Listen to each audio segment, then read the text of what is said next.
যে আল্লাহকে ছাড়া কারো পায় না কো ভয়, জীবন দিয়েও সে পথে রয়, তার লক্ষ্য একটাই আল্লাহর সন্তোষ, এর চেয়ে বড় চাওয়ার কিছু না। আলহামদুলিল্লাহি নাহমাদুহু ওয়া নাস্তাঈনুহু ওয়া নাস্তাগফিরুহু ওয়া নু'মিনু বিহি ওয়া নাতাওয়াক্কালু আলাইহি ওয়া নাউযু বিল্লাহি মিন শুরুরি আনফুসিনা ওয়া মিন সাইয়্যাতি আ'মালিনা মান ইয়াহদিহিল্লাহু ফালা মুদিল্লা লাহু ومن يضلل فلا هادي له أي فلن تجد له وليا مرشدا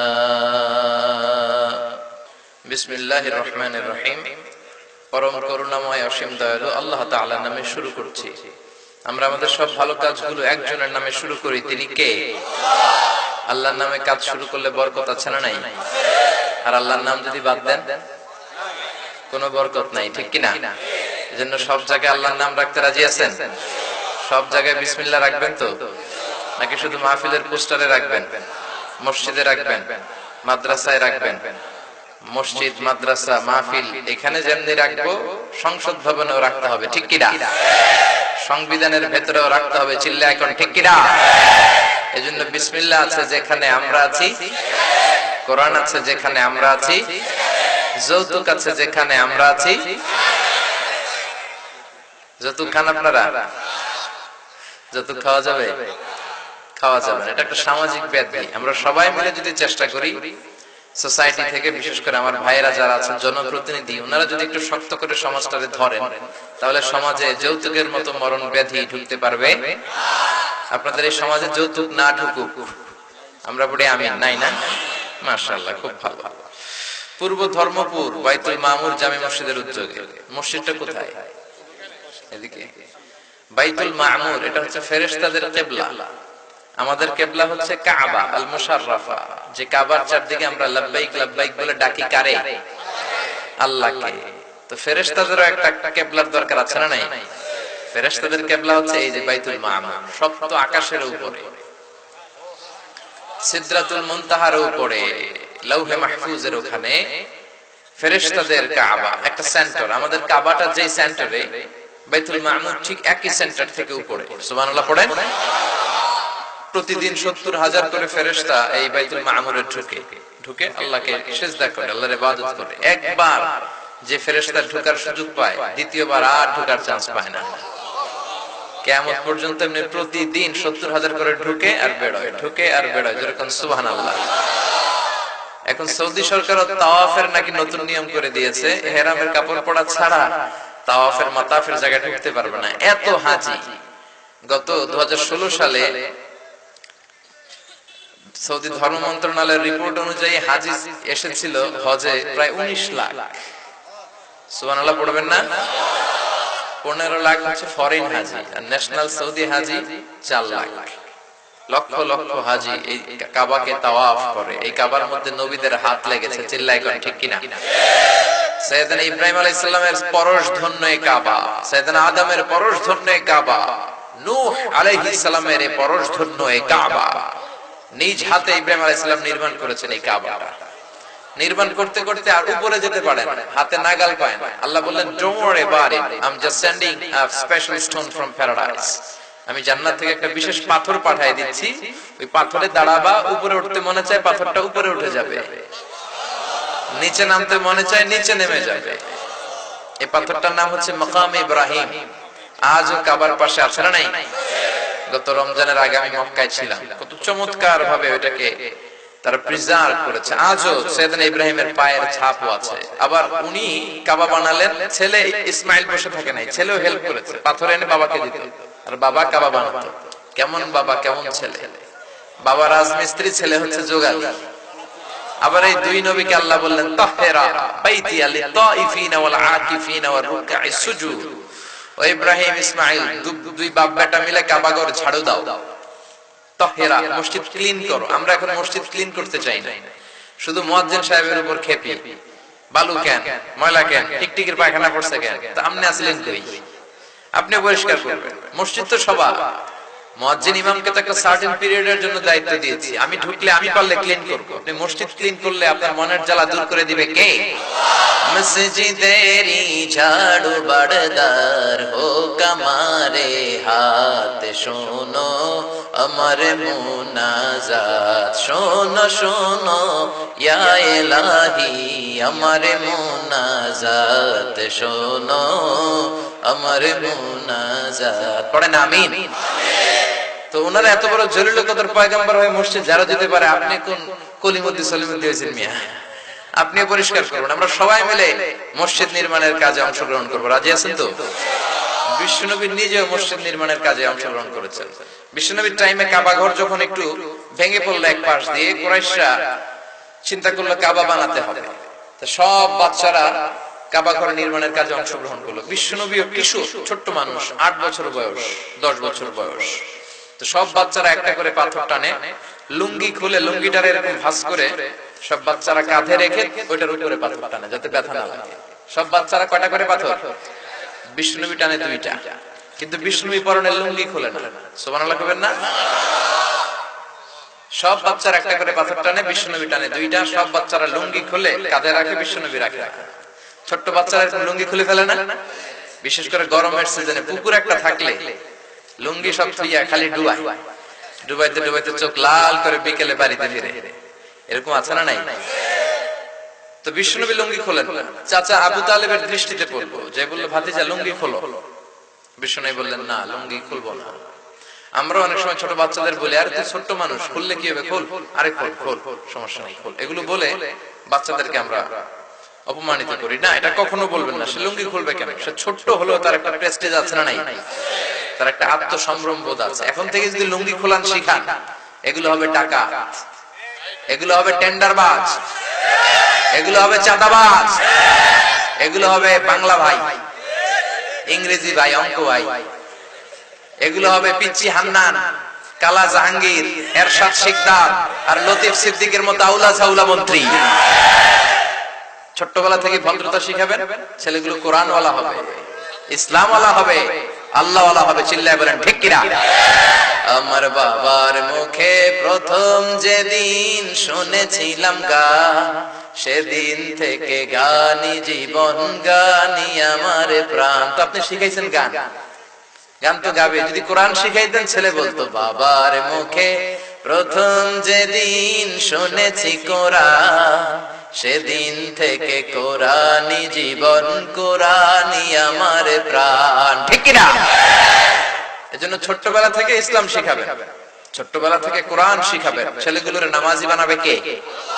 আল্লাহওয়ালা বানাবে কে? বিষ্ণু বললেন না চাচা আমি লুঙ্গি খুলবো না। আবু তালেব বললেন আরে ছোট্ট মানুষ খোলো। বিষ্ণুবীর লুঙ্গির গোছা ধরে টান দিবেন। ইন দ্য মিন টাইম বিষ্ণুবী বেহুশ হয়ে জমিনে পড়ে যায়। বিষ্ণুবীর লজ্জাস্থান পৃথিবীর কেউ দেখে নাই। সুবহানাল্লাহ বাড়িতে যে বললেন, বিষ্ণুবী যখন ওনার দুধ মা হালিমার ঘরে থাকতেন, 5 বছর ছিলেন, 2 বছর দুধ খেলেন। হালিমা বলে আমার ডান স্তনের দুধ দেই, মুহাম্মদ পেট ভরে খায়, বাম স্তনের দুধ দিলে খায় না, ধরেও না। 2 বছর দুধ খেলে শুধু এখান থেকেই খেলো, এটা খায় না। কারণ হালিমার আরেকটা দুধের বাচ্চা ছিল আব্দুল্লাহ। বিষ্ণুবী একাই যদি 2 স্তনের দুধ সাবার করে ফেলে, তার দুধ ভাই খাবে কি? শিশু অবস্থায় দুধের বাচ্চা মোহাম্মদ গোটা বিশ্বের চোখে আঙ্গুল দিয়ে ইনসাফ শিখিয়েছে। ঠিক কিনা? হালিমা বলে আমি এই কোরাইশি মোহাম্মদকে কোনোদিন কাঁদতে দেখি নাই। এই মোহাম্মদ ক্ষুধা লাগলেও কাঁদে না, ব্যথা পাইলেও কাঁদে না, শুধু লজ্জাস্থানের জায়গা থেকে কাপড়টা সরে গেলে শিশু মোহাম্মদ কেঁদে ওঠে। ওই লজ্জাশীলতার দরকার আছে না নাই? সাইয়েদনা ইব্রাহিম কাবা বানিয়েছেন, আর এই কাবার একেবারে উপরে হচ্ছে বাইতুল মামুর, ফেরেশতাদের কিবলা। আর এই ফেরেশতাদের কিবলার নাম অনুযায়ী আপনারা আপনাদের মসজিদের নাম করেছেন বাইতুল মামুর জামে মসজিদ। আপনাদের মসজিদকে আল্লাহ কবুল করুক। এই মসজিদের যারা ম্যানেজিং কমিটিতে আছে তাদেরকে আল্লাহ কবুল করুক। এই মসজিদের মুসল্লিদেরকে আল্লাহ কবুল করুক। যারা টাকা দিয়ে মসজিদ নির্মাণ করলো তাদেরকে কবুল করুক। 1 জানুয়ারি 2018, ও নতুন বছরে চলে আসছি আমরা। কিভাবে যে এক একটা বছর চলে যায় টেরই পাওয়া যায় না। ঠিক কিনা? বিষ্ণু বলেছেন কিয়ামতের একটা আলামত হচ্ছে কিয়ামতের আগ দিয়ে সময়ের বরকত উঠে যাবে, খাবারের বরকত উঠে যাবে। 1 বছরকে মনে হবে 1 মাসের মতো, এক মাসকে মনে হবে এক সপ্তাহের মতো, এক সপ্তাহকে মনে হবে একদিনের মতো, একদিন মনে হবে এক ঘন্টা। বিশ্বনবী কি ঠিক বলেছেন না ভুল? বিশ্বনবী ঠিক বলেছেন। আসলে সময়ের বরকত নাই, খাবারের স্বাদ নাই। আগে খাবারে যে স্বাদ পাইতেন ওইটা আপনারা পান? হ্যাঁ, বাচ্চারা কয় না, আর মুরব্বীরা বলবে না, মুরব্বীরাই না অনেক আগ থেকে আগের চমৎকার চমৎকার খাবারের স্বাদ গুলো পেয়েছে। আমি ছোট্টবেলায়, আমার বয়স তো কম, অত বেশি না, আমাদের চেয়ে অনেক মুরব্বী এখানে বসে আছেন। তো আমরা যে স্বাদটা পাইতাম, ইলিশ মাছের স্বাদ, তারপরে শোল মাছ দিয়ে কফি দিয়ে রান্না করলে ঝোল করে কি স্বাদ। মাসকলাই খান আপনারা? মাসকলাই দিয়ে বড় মাছের মাথা ভেঙে, হ্যাঁ, কচি লাউ দিয়ে, ওই যে অনেক জিভে পানি চলে আসছে, তো এইভাবে রান্না করলে আগে কি ঘ্রাণটাই না বেরোতো, ওই ঘ্রাণই খাওয়া হয়ে যেত, ঠিক কিনা? এখন খাবারের স্বাদ নাই, কাজে কর্মে বরকত নাই, সময়ে বরকত নাই, লাজ শরমের বালাই নাই, মেয়েদের গায়ে পোশাক নাই, যেরকম, ঠিক কিনা? আছি আমরা এখন জামানায়, লাজ শরম গেছে হারায়। আছি আমরা এখন জামানায়, লাজ শরম গেছে হারায়। পাতলা শাড়ির বাহার পাখি ড্রেস লেহেঙ্গা, পোশাক দেখে নারীর লাজে মরে যাই, হাই হাই। আছি আমরা এখন জামানায়, লাজ শরম গেছে হারায়, ঠিক কিনা? লাজ শরমের বালাই নাই। ফ্যামিলির সবাই মিলে হিন্দি সিরিয়াল দেখে, আর জি বাংলা স্টার জলসা কিরণমালা তো আছে না নাই? কতটা রুচি নিচে নামলে, লজ্জা শরম উঠে গেলে বাবা মা ছেলে মেয়ে একসাথে বসে ইন্ডিয়ান নায়িকাদের কোমর দোলানো ডান্স দেখতে পারে। এমনটা ছিল না বাংলাদেশের 80-র দশকে। আপনি যে ছবিগুলো পাবেন আর্কাইভে, বাংলাদেশে যখন ঢাকা দিয়ে রিক্সা চলতো, প্রত্যেক রিক্সাওয়ালার কাছে একটা করে বড় শাড়ি ছিল, মহিলারা বসলে শাড়ি দিয়ে রিক্সাটা ঢেকে দিত। আপনারা ফেসবুকে বা বিভিন্ন জায়গায় ছবিগুলো দেখেন নাই? এগুলো বললে এখন আশ্চর্য হবে মেয়েরা। মেয়েদের এখন পাখি ড্রেস লাগে, কি লাগে? আছে মশারির কাপড়ের চেয়েও নাকি পাতলা। আহা, আল কাসিয়াত আল আরিয়াত আল মাইলাত আল মুমিলা। বিশ্বনবী বলেছেন কিয়ামতের একটা আলামত হচ্ছে কিয়ামতের আগ দিয়ে মেয়েরা উলঙ্গ হয়ে বের হবে, পোশাক পরে হিদা উলঙ্গ, তার মানে বোরকা পরবে কিন্তু উলঙ্গের মতো লাগবে, দূর থেকে দেহের উঁচু নিচু ভাঁজগুলো বোঝা যাবে। বোরকা হবে টাইট ফিটিং এর বোরকা। এরকম বোরকা আপনাদের ফেনীতে আছে? আহা, ভাই যারা আছেন, বোনের সব আবদার শোনা যাবে না। বাবা যারা এসেছেন, মেয়ের সব আবদার শোনা যাবে না। মেয়ে বললেই আপনি পাখি ড্রেস কিনে দিতে পারবেন না। যদি দেন, কিয়ামতের দিন আল্লাহর সুপ্রিম কোর্টের কারাগারে কাঠগড়ায় আল্লাহর সেই ট্রাইব্যুনালে আপনারে আসামির কাতারে দাঁড় করায় দিবে কে? এজন্য খবরদার, মেয়েদেরকে হিজাব করান, পর্দা করান। আপনার মেয়েকে কেউ ইফটিজিং করবে না, কেউ তাকে ডিস্টার্ব করবে না। বদরুলের মতো বেয়াদবরা আপনার মেয়ের গায়ে রামদা দিয়ে কোপাতে পারবে না। তনুর মতো আপনার মেয়েরা ধর্ষিতা হবে না। চিল্লা এখন, ঠিক কিনা? আল্লাহ আমাদেরকে সহি সমঝ দান করুক। আমরা পড়ি আমিন। নতুন বছরে আমরা এসেছি, আল্লাহ এই বছরটা আমাদের জন্য বরকতময় করুক, সব ধরনের বিপদ আপদ থেকে হেফাজত করুক, সব ধরনের রাষ্ট্রীয় দাঙ্গা হাঙ্গামা থেকে বাঁচাক। আমাদের দুই নেত্রীকে একসাথে বসে সুন্দরভাবে দেশ চালানোর তৌফিক দেখ। মাত্র দুইটা নেত্রী, দুইজন সেলিব্রিটি, দুইজন অ্যামেজিং পার্সোনালিটি এই দেশের। এরা দুইজন একটু সক্ষতা, ভালোবাসার মানসিকতা নিয়ে বসলেই কিন্তু দেশটা সুন্দর চলে, ঠিক কিনা? আমরা চাই ওনারা সুন্দরভাবে আমাদেরকে লিড দেখ, কারণ আমাদের নেতা যারা, তারা যদি পথ হারায়, পথ হারাবে বাংলাদেশ। প্রধানমন্ত্রী পথ হারালে পথ হারাবে আমার লাল সবুজের পতাকা। চিল্লা এখন, ঠিক কিনা? এজন্য আমরা নেতা নেত্রীদের জন্য দোয়া করি, তারা যেন পথ না হারায়, তারা যেন কোরআনের পক্ষে থাকে, ইসলামের পক্ষে থাকে। আল্লাহ কবুল করো। আমরা আল্লাহর নামের 3টা তাকবীর দেব, কেননা আল্লাহর নামের তাকবীর দিলে ওই মাহফিলে বরকত বেশি না কম? আমরা সব কাজের আগে আল্লাহর নামের তাকবীর দেই, নামাজে দেই, আজানে দেই, জিহাদে দেই, ঠিক কিনা? এক এক ধর্মের লোকেরা তাদের কল্পিত খোদার নামে স্লোগান দেয়, আমরা স্লোগান দেই একজনের নামে, তিনি কে? হিন্দুরা বলে, जो तो मिटाना चाहे जीवन का तृष्णा, सुबह शाम बोल बंदे कृष्ण कृष्ण कृष्ण। এটা হিন্দুরা বলে, কিন্তু আমরা বলি, जो तो मिटाना चाहे जीवन का जाला, सुबह शाम बोल बंदे अल्लाह अल्लाह अल्लाह, ঠিক কি না? जो तो मिटाना चाहे, যে মিটাতে চায়, জীবন কা তৃষ্ণা, জীবনের তৃষ্ণা, সুবহ শাম, সকাল সন্ধ্যা, বল বান্দা, বান্দা তুমি বলো কৃষ্ণ কৃষ্ণ কৃষ্ণ। এটা হিন্দুরা বলে, কিন্তু আমরা বলি, जो तो मिटाना चाहे, যে মিটাতে চায়, জীবন কা জ্বালা, জীবনের জ্বালা সুবহে শাম সকাল সন্ধ্যা বল বান্দে বান্দা তুমি বলো আল্লাহ আল্লাহ। এজন্য সে আল্লাহরে আমরা থ্যাঙ্কস দেই, ধন্যবাদ জানাই যে আল্লাহ তাআলা এরকম চমৎকার পরিবেশে আসার বসার সুযোগ করে দিলেন। আমরা আমাদের দেহের সবটুকু শক্তি উজাড় করে দেহের শক্তিটা গলার মাঝ বরাবর এনে সবাই চিৎকার করে পড়ি আলহামদুলিল্লাহ। সবাই পড়েন রব্বানা লাকাল হামদ হামদান কাসীরান তাইয়িবান মুবারাকান ফীহি ইয়া রাব্বি লাকাল হামদু কামা ইয়ানবাগি লিজালালি ওয়াজহিকা ওয়া আযীমি সুলতানিকা লাকাল হামদু বিল ঈমান লাকাল হামদু বিল ইসলাম লাকাল হামদু বিল কুরআন। আমরা প্রশংসা করলাম কার? জিকির করলাম কার? আল্লাহর নামটা জপতে কেমন লাগে? সবার ভালো লাগে? বেশি না কম? তাহলে আসেন আল্লাহর নামে তিনটা তাকবীর দেই। আমি পড়বো লিল্লাহি তাকবীর, আপনারা পড়বেন আল্লাহু আকবার। পোস্টারেও দেখলাম আপনারা তাই লিখেছেন লিল্লাহি তাকবীর আল্লাহু আকবার। তো ভাগাভাগি করে দিব। প্রথম তাকবীর বিবাহিতরা দিবেন, দ্বিতীয় তাকবীর অবিবাহিতরা দিবেন, তৃতীয় তাকবীর সবাই দিবেন। রাজি? বিবাহিত কারা কারা আসছেন দেখি?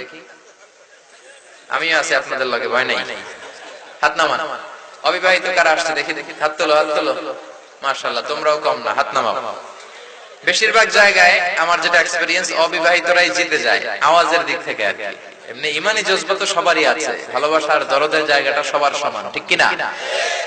কিন্তু অবিবাহিতদের গলার মধ্যে শক্তি বেশি। তারপরে আজকে দেখবো ফেনীতে কি অবস্থা হয়। আমার বিবাহিত ভাইরা প্রথমে স্লোগান দেবেন, আমি পড়বো লিল্লাহি তাকবীর, আপনারা পড়বেন আল্লাহু আকবার। দ্বিতীয় পর্যায়ে অবিবাহিতরা। তো শুরুতে বিবাহিত ভাইরা রেডি? রেডি? তাকবীর দেন, লিল্লাহি তাকবীর। মাশাআল্লাহ, চমৎকার। এবার অবিবাহিতরা দিবে। তোমরা রেডি? বিবাহিতদেরকে হারায় দেওয়া যাবে? যাবে? এবার অবিবাহিতরা দাও, লিল্লাহি তাকবীর।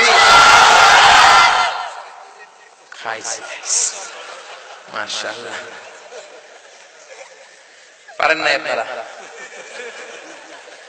আলহামদুলিল্লাহ। এবার সবাই মিলে তিনটা দিয়ে প্যান্ডেল কাঁপায় দিব। পারা যাবে মুসলমান? লিল্লাহি তাকবীর, লিল্লাহি তাকবীর, লিল্লাহি তাকবীর। আল্লাহ আমাদের স্লোগানগুলোকে কবুল করো, আমাদের নাজাতের ওসিলা করো। মিজানের পাল্লায় এই তাকবীরগুলোকে উহুদ পাহাড়ের সমান ওজনওয়ালা করো। আজকে আমরা যে বইটা থেকে কথা শুনবো, বইটার নাম সবাই বলেন কি নাম? এই বইয়ে কোনো ভুল আছে? সন্দেহ আছে? থাকবে কেমনে? কারণ পাঠাইছে কে? আল্লাহর পাঠানো কিতাবে ভুল থাকতে পারে? এই কোরআন থেকে ছোট্ট একটা আয়াত তেলাওয়াত করেছি, সেটার আলোকে কিছু কথা আপনাদের সাথে শেয়ার করব। আপনাদের কষ্ট হচ্ছে না তো? শীত কি বেশি লাগতেছে? আজকে শীত খুব একটা নাই, তাই না? সূরাতুল বুরুজের 21 আর 22 আয়াত আমি তেলাওয়াত করেছি। এই আয়াত দুটোর আলোকে আমরা কিছু কথা শুনবো ইনশাআল্লাহ। আল্লাহ বলছেন, বাল হুয়া কুরআনুম মাজিদ ফি লাউহিম মাহফুজ। মনোযোগ দিয়ে শুনবার চেষ্টা করবেন আর বুঝবার চেষ্টা করবেন। শীতের সিজন অনেক প্রোগ্রাম হয়, এই প্রোগ্রামগুলোকে আপনারা ক্লাসের মতো মনে করবেন, তাহলে কিছু শিখে যাওয়া যাবে। আর আসলাম গেলাম স্লোগান দিলাম, হুজুরের কণ্ঠটা কেমন দেখলাম, কোনো লাভ হলো না। তো লাভ যাতে হয় এজন্য ইখলাসের নিয়তে বসেন যে আজকে কিছু শিখে যাব, কোরআন সম্পর্কে কিছু জেনে যাব ইনশাআল্লাহ। পড়েন। আল্লাহ বলছেন বাল হুয়া কুরআনুম মাজিদ, বরং এটা হচ্ছে কোরআনে মাজিদ, সম্মানিত কোরআন। ফি লাউহিম মাহফুজ, এটা আছে লাউহে মাহফুজে।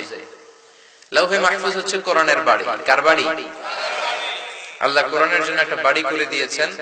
তানবীরুল মিকবাস ফি তাফসীর ইবনে আব্বাসে এসেছে লাউহে মাহফুজ হচ্ছে ফাওকা সামাই সাবিআ, সপ্ত আকাশের উপরে। তুলুহু মা বাইনাল মাশরিকি ওয়াল মাগরিব, পৃথিবীর পূর্ব থেকে পশ্চিম যত দূর লাউহে মাহফুজ তত দূর। আরদুহু মা বাইনাস সামাওয়াতি ওয়াল আরদ, আকাশ জমিন যত লম্বা লাউহে মাহফুজ তত লম্বা। ওয়া হুয়া মিন দুররাতিন বাইদা, সাদা ঝকঝকে ফকফকে ডায়মন্ড দিয়ে আল্লাহ লাউহে মাহফুজের বাড়ি বানিয়েছেন। চিৎকার করে পড়েন আল্লাহু আকবার। এজন্য আল্লাহ বললেন বাল হুয়া কুরআনুম মাজিদ। তাহলে বুঝলাম কোরআনের একটা নাম হলো কোরআনে মাজিদ। কোরআনের একটা নাম কি? নামটা কেমন লাগে? ভাল লাগে? আপনারা তো কোন কোরআন শরীফ, কোরআন শরীফ করেন না আপনারা? এটা তো কোরআনেও নাই, হাদিসেও নাই, বললে গুনাহ হবে না, বাট কোরআনে যেটা আছে ওটা বললে সওয়াব বেশি, ঠিক কি না? এজন্য এখন থেকে কোরআনে মাজিদ বলতে অভ্যস্ত হবে। এজন্য রব্বুল আলামিন বলেন বাল হুয়া কুরআনুম মাজিদুন ফি লাওহিম মাহফুজ, বরং এটা হচ্ছে মহিমান্বিত কোরআন, সংরক্ষিত আছে লৌহে মাহফুজে। সুবহানাল্লাহ। আবার আল্লাহ বললেন কোরআনের আরেক নাম কোরআনে কারীম, ইন্নাহু লাকুরআনুন কারীমুন ফি কিতাবিম মাকনুন, নিশ্চয় এটা হলো মহিমান্বিত কোরআন, কোরআনে কারীম, গোপন কিতাবে এই কোরআনকে সংরক্ষণ করেছে কে? তাহলে আরেক নাম পাওয়া গেল কোরআনে কারীম। আর প্রথমে পাইলাম কোরআনে মাজিদ। আবার আল্লাহ বললেন ইয়াসিন ওয়াল কুরআনিল হাকীম ইন্নাকা লামিনাল মুরসালিন। ইয়াসিন ওয়াল কুরআনিল হাকীম, কি সুন্দর নাম! কোরআনে মাজিদ, কোরআনে কারীম, কোরআনে হাকীম, এগুলো না বলে আমরা কি বলি? কোরআন শরীফ। এজন্য কোরআন শরীফ বলবেন না, কোরআনে কারীম বলবেন। আবার আল্লাহ বললেন এই কোরআনের আরেক নাম কোরআনে আযীম, ওয়ালাকাদ আতাইনাকা সাবআম মিনাল মাসানি ওয়া নবী, আমি আপনাকে নিত্য পাঠনীয় সপ্ত বাক্য সূরাতুল ফাতিহা দিয়েছি, আর আমি আপনাকে কোরআনে আযীম দিয়েছি। সুবহানাল্লাহ। কোরআনে আযীম, মহিমান্বিত কোরআন। তাহলে আরেকটা নাম পেলাম, কি নাম? কোরআনে আযীম। আবার আল্লাহ এই কোরআনকে বলেছেন কোরআনে আরবি, ইন্না আনজালনাহু কুরআনান আরাবিয়্যান লাআল্লাকুম তাআকিলুন, নিশ্চয় আমি কোরআনকে নাজিল করেছি আরবি ভাষায়। কোন ভাষায়? এজন্য বিশ্বনবী যেহেতু আরবি ভাষাভাষীর, বিশ্বনবীর নাম রাসূলে আরবি, কোরআনও আরবি ভাষায়, তাই কোরআনের নামও কোরআনে আরবি। কত চমৎকার নাম! আবার কোরআনের আরেক নাম কোরআনে আজীব, বিস্ময়কর কোরআন, ইন্না সামি'না কুরআনান আজাবা ইয়াহদি ইলার রুশদি ফাআমান্না বিহি। তাহলে আমরা পেলাম কোরআনে মাজিদ, আমরা পেলাম কোরআনে কারীম, আমরা পেলাম কোরআনে হাকীম, আমরা পেলাম কোরআনে আযীম, আমরা পেলাম কোরআনে আরবি, আমরা পেলাম কোরআনে আজীব। সুবহানাল্লাহ। এজন্য এই নামগুলো ধরে ধরে কোরআনকে ডাকবেন তো, নাকি কোরআন শরীফ কইবেন? কি কইবেন? কোরআনে কারীম বলবেন। কি বলবেন? এই কিতাবটা এমন কিতাব যে কিতাব পড়তে না জানলেও নজর করে তাকালেও সওয়াব আছে না নাই? বিশ্বনবী বললেন আন-নাযারু ইলা সালাসাতি আশিয়া ইবাদা, তিনটা জিনিসের দিকে নজর করা মাত্রই আমলনামায় সওয়াব দিয়ে দেয় কে? এক হচ্ছে আন-নাযার ইলাল কাবা, কাবার দিকে নজর করলে আমলনামায় সওয়াব দিবে কে? দুই নাম্বার আন-নাযার ইলা ওয়াজহিল ওয়ালিদাইন, মা বাবার চেহারার দিকে যদি রহমতের নজর নিয়ে তাকান, কবুল হজের সওয়াব আমলনামায় দিবে কে? তিন নম্বরে আন-নাযার ইলাল মুসহাফ, মুরব্বী মানুষ কোরআন শিখতে পারে নাই, কোরআনের দিকে তাকিয়ে নজর করে চোখের পানি ছাড়ে আঙ্গুল দিয়ে কোরআনের আয়াতগুলোর উপর আঙ্গুল টানতে থাকে, এই কোরআনের দিকে নজর করার সাথে সাথে ওই লোকের আমলনামাতেও সওয়াব দিবে কে? পৃথিবীর এমন কোন বই আছে যেটার দিকে নজর দিলে সওয়াব? কথা বলেন। আপনাদের এলাকায় এমন কোন লেখক আছে যার লেখা বইয়ের দিকে তাকাইলেই সওয়াব? জাফর ইকবাল স্যার আছেন একজন, উনার বইয়ের দিকে তাকাইলেই তো সওয়াব। সুন্দর সুন্দর বই লেখেন, নবীর নামে ভূতের বাচ্চা সুলাইমান, বেটা তুই ভূতের বাচ্চা, ঠিক কি না? নবীদের নামে উল্টা পাল্টা বই বানায়, বিশ্ব নবীরে গালি দেয়, এরকম কপাল পোড়া কালপ্রিট বাংলাদেশে আছে না নাই? আমরা দুইটা জায়গায় বড় দুর্বল। এক হচ্ছে আমার কোরআন, এই কোরআনের বিরুদ্ধে কথা বললে আমার কলেজে আগুন ধরে যায়। আমার নবীর বিরুদ্ধে কথা বললে আমাদের কলেজে আগুন ধরে যায়। নতুন এক উল্লুক্কা পাঠা নাস্তিকের আমদানি হয়েছে, কি নাম? আসাদ নূর। ফেসবুকের লাইভে আইসা কয় কোরআনে পেশাব করব, আর ওর পক্ষ নিয়ে কিছু পিতৃ পরিচয়হীন জারদ সন্তান গতকাল প্রেস ক্লাবে মানববন্ধন করেছে, দেখুন ঠিক কিনা? পুলিশের উচিত বাড়িতে বাড়িতে যে ওদের হামলা করা। বাংলার জমিনে যারা কোরআনের উপর পেশাব করতে চায় তাদের ঠাই বাংলার জমিনে হওয়া উচিত না? চিল্লায় কোন ঠিক কিনা? বাংলাদেশের গভর্নমেন্টের উচিত আগামী জুমাবারে বাইতুল মুকাররমে জুমার নামাজের পরে স্কয়ারের সামনে ওকে ফাঁসির রশিতে ঝুলিয়ে দেয়া। বিশ্বনবীর যদি গালি দেয়, কোরআনের বিরুদ্ধে যদি কথা বলে, আমাদের কলিজে আগুন লাগে কি লাগে না? আগুন লাগে মুসলমান। কার কার লাগে তো হাত উঁচু করে আল্লাহর দেখা।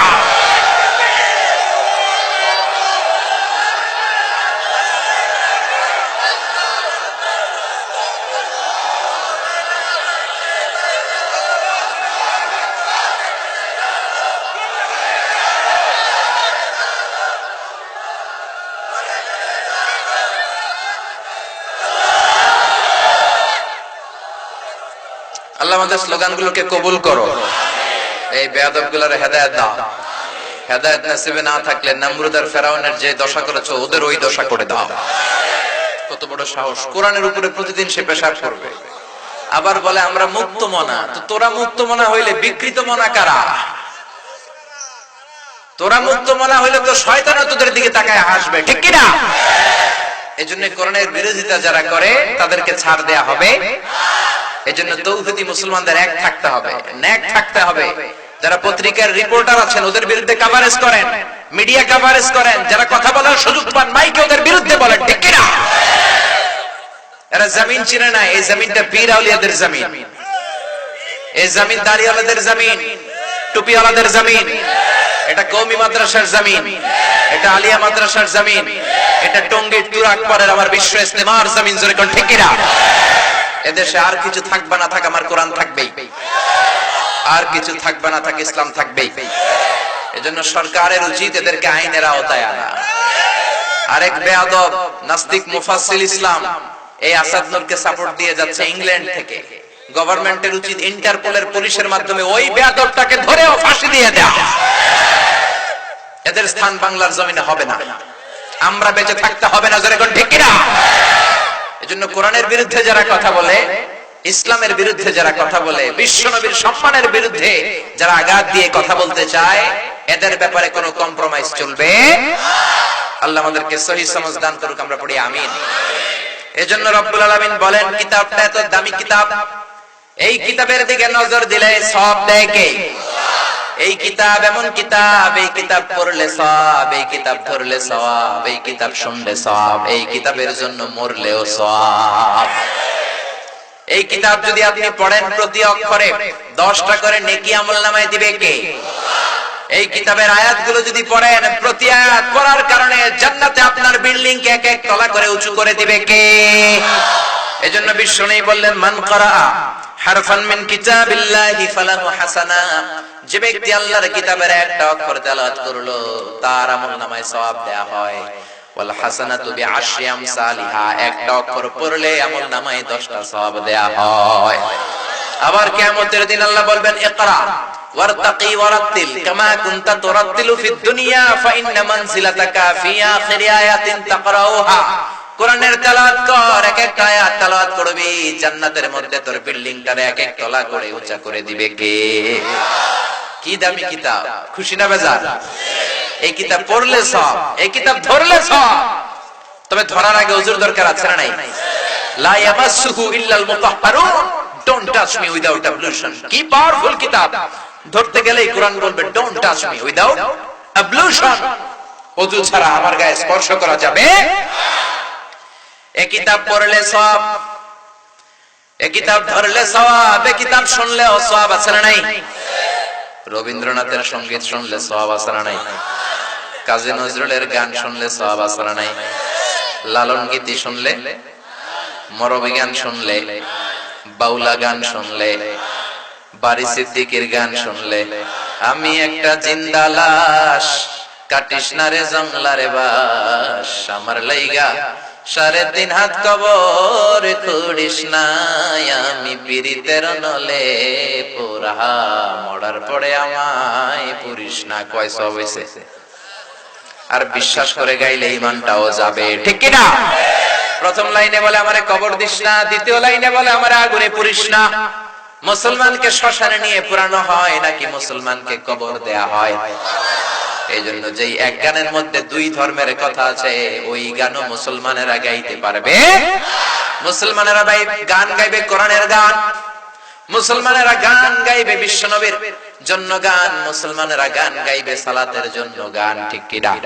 সালাতে কায়েম করো, সালাতে কায়েম করো, হবে সম্মানী তুমি, হবে জান্নাতে তুমি, হবে সম্মানী তুমি, হবে জান্নাতে তুমি, দিবে কাল হাসরে শীতল ছায়া আরশে আজিম, রাব্বিয়াল আলা রাব্বিয়াল আযীম। পড়েন আল্লাহু আকবার। এজন্য এই কিতাবের মতো দামি কোন কিতাব আল্লাহর এই জমিনের ভেতরে, এই কিতাব পড়লে সওয়াব হয়, এই কিতাব ধরলে সওয়াব হয়, এই কিতাব শুনলেও সওয়াব আসরা নাই। ওয়া ইযা কুরিআল কুরআনু ফাসতামিউ লাহু ওয়া আনসিতু লাআল্লাকুম তুরহামুন। এই কিতাব তুমি পড়তে জানো না, ভালো কথা, বসে আছো, আরেকজন যদি তেলাওয়াত করে কানটা খরগোশের মতো লাগিয়ে শোনো, রহমত নাজিল করবে কে? তার মানে পড়লেও সওয়াব, ধরলেও সওয়াব, শুনলেও সওয়াব, মানলেও সওয়াব আছে না নাই? কিছু কিছু মানবো, কিছু কিছু মানবো না, এরকম নাকি 114টার সবটাই মানবেন? অনেকে আছে যে আমার জন্য যেটা সুবিধাজনক ওইটা মানবো, আমার জন্য যেটা ঝামেলা করে ওইটা মানবো না। 114টা সূরার আপনি বললেন আমি 113টা মানবো, শুধু একটা মানবো না।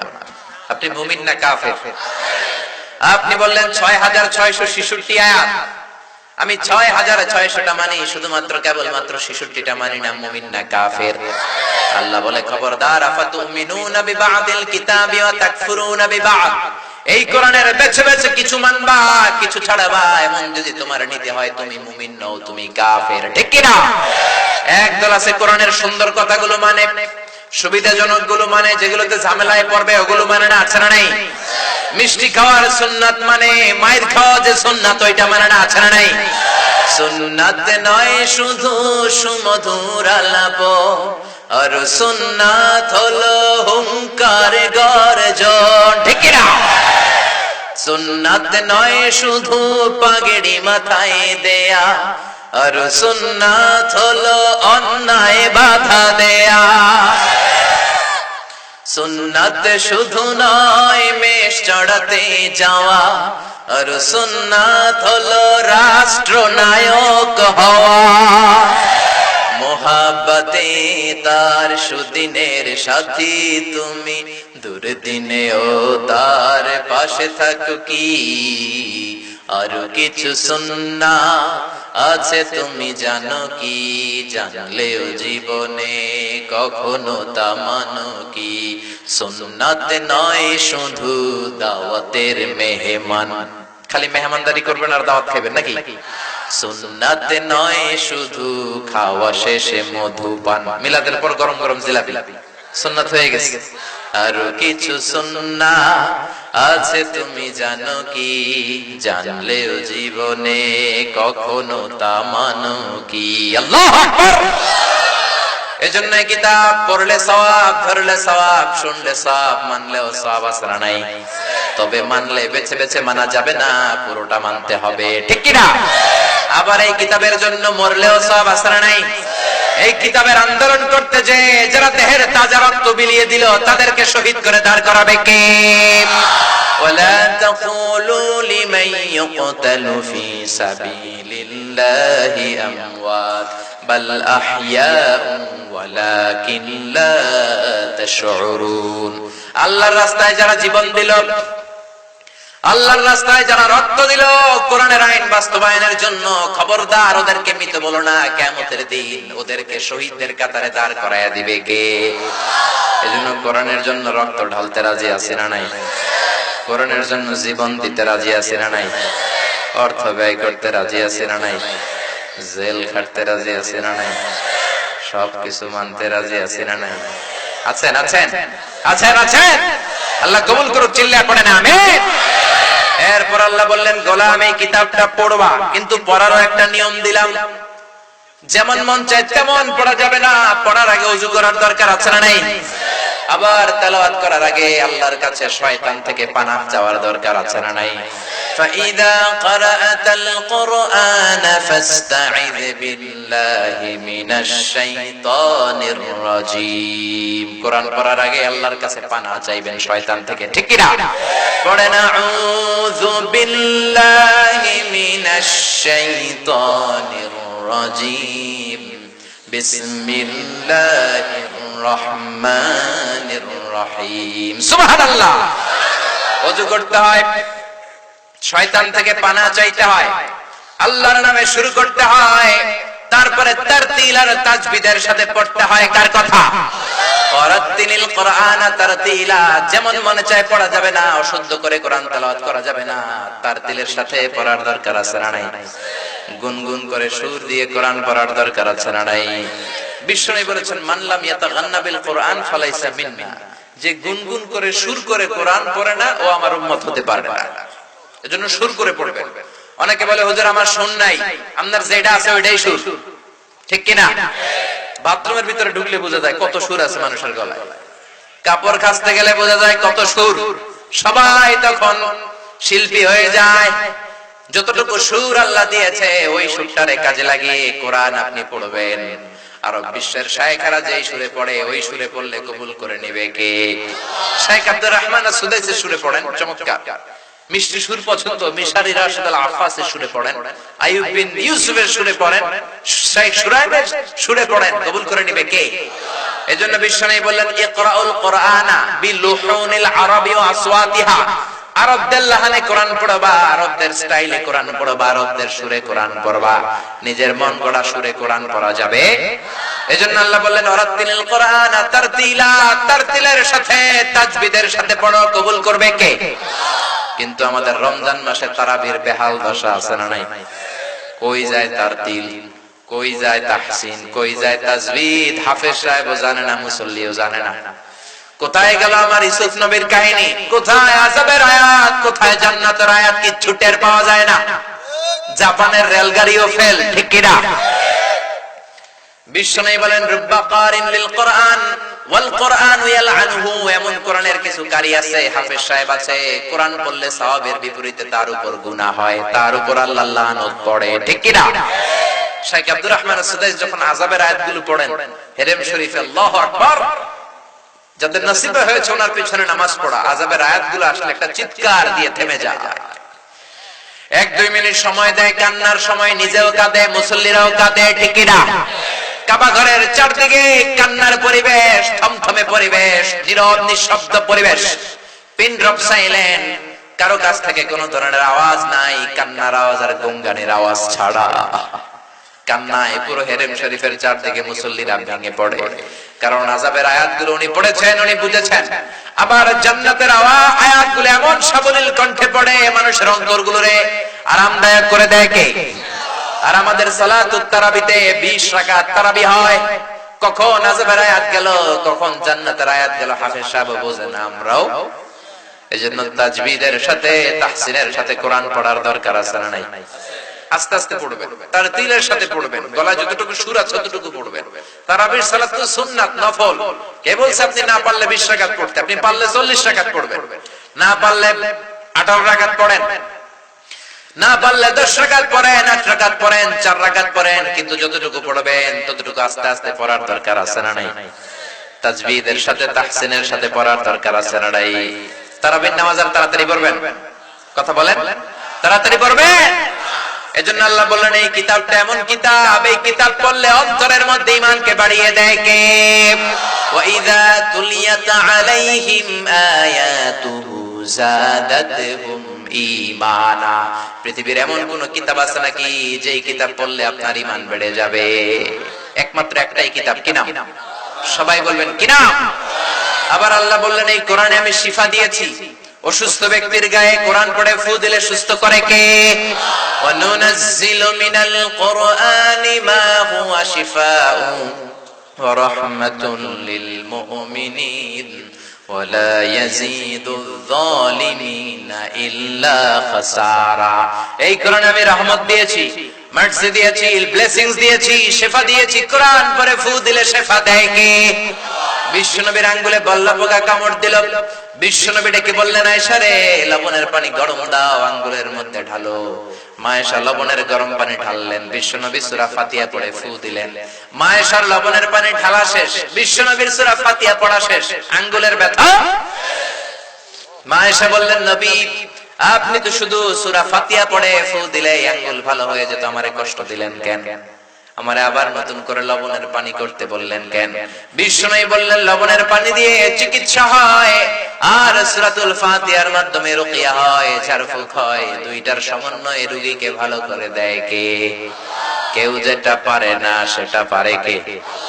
এজন্য আল্লাহর কাছে আপনি চাইবেন, সূরা ফাতিহা পড়ে ফু দিবেন, সুস্থ করবে কে? আবার বিশ্বনবীর সাহাবারা মরুভূমিতে ভ্রমণ করছে, হঠাৎ দেখে অনেকগুলো মানুষ। এক সাহাবী ভিতরে ঢুইকা দেখে এক লোক শোয়া, আর সবাই কি যেন মন্ত্র পড়ে ফু দেয়, সুমন্তর সু কালিকুত্তার গু, এরকম মন্ত্র পড়ে না ছোট বাচ্চারা? তো সাহাবী বলে, কি হয়েছে?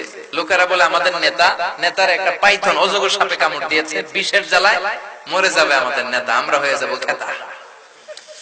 আমাদের সুমন্তর ছুতে কিচ্ছু হচ্ছে না, কি করা যায়? বিশ্বনবীর সাহাবী বলে, আমার কাছে এমন জিনিস আছে, ওই জিনিস পড়ে ফু দিলে ভালো করে দেয় কে? বেদুইনরা বলে, ভালো করে দাও। সাহাবীরা বলে, না, শর্ত আছে, এক পাল ছাগল দিবা, কতিফু গানাম, এক পাল ছাগল, 100 ছাগল যদি দাও তাহলে আমি করতে পারি। সবাই বলল, আমরা রাজি। এবার বিশ্বনবীর সাহাবী একবার সূরা ফাতিহা পড়ে ফু দেওয়ার সাথে সাথে বেহুশ লোকটা বন্ধ চোখ থেকে চোখ খুলে ফেলেছে। দ্বিতীয়বার ফু দেওয়ার পরে শোয়া থেকে বসেছে। 3বার ফু দেওয়ার পরে হাঁটা শুরু করেছে। আল্লাহু আকবার। বিশ্বনবীর সাহাবী কয়, এই তো সুস্থ, এবার ছাগল দাও। একপাল ছাগল নিয়ে পথিমধ্যে সাহাবীদের পেটের মধ্যে ক্ষুধা, কয়েকটা ছাগল জবাই করে খেয়েছে।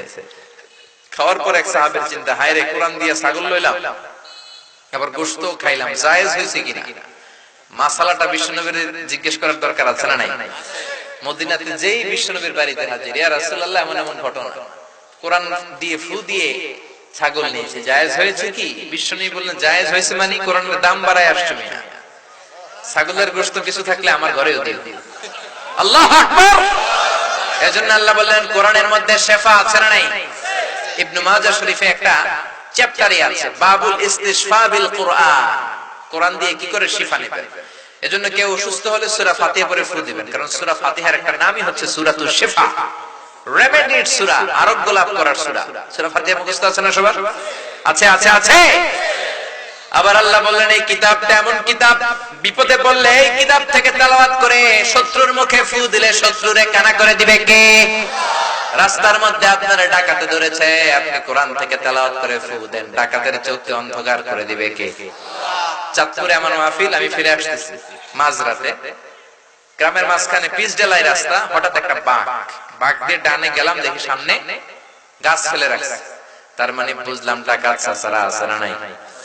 কি বিপদ! জীবনে এই প্রথম ডাকাতের কথা শুনতেই পড়লাম। এখন কি করব? সূরা ইয়াসিন থেকে তেলাওয়াত শুরু করলাম, কারণ ইয়াসিনের প্রথম 9 আয়াত করে যদি আপনি ফু দেন, ডাকাতের ডাকুর চোখ অন্ধ হয়ে যাবে। আল্লাহু আকবার।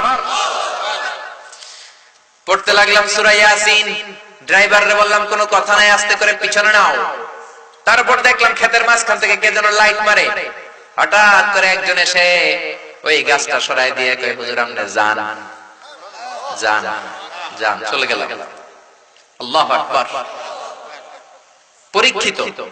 এজন্য আল্লাহ বলেন, ফাইদা ক্বারাআতাল কুরআনা জাআলনা বাইনাকা ওয়া বাইনাল্লাযীনা লা ইউমিনুনা বিল আখিরাতি হিজাবাম মাসতুরা।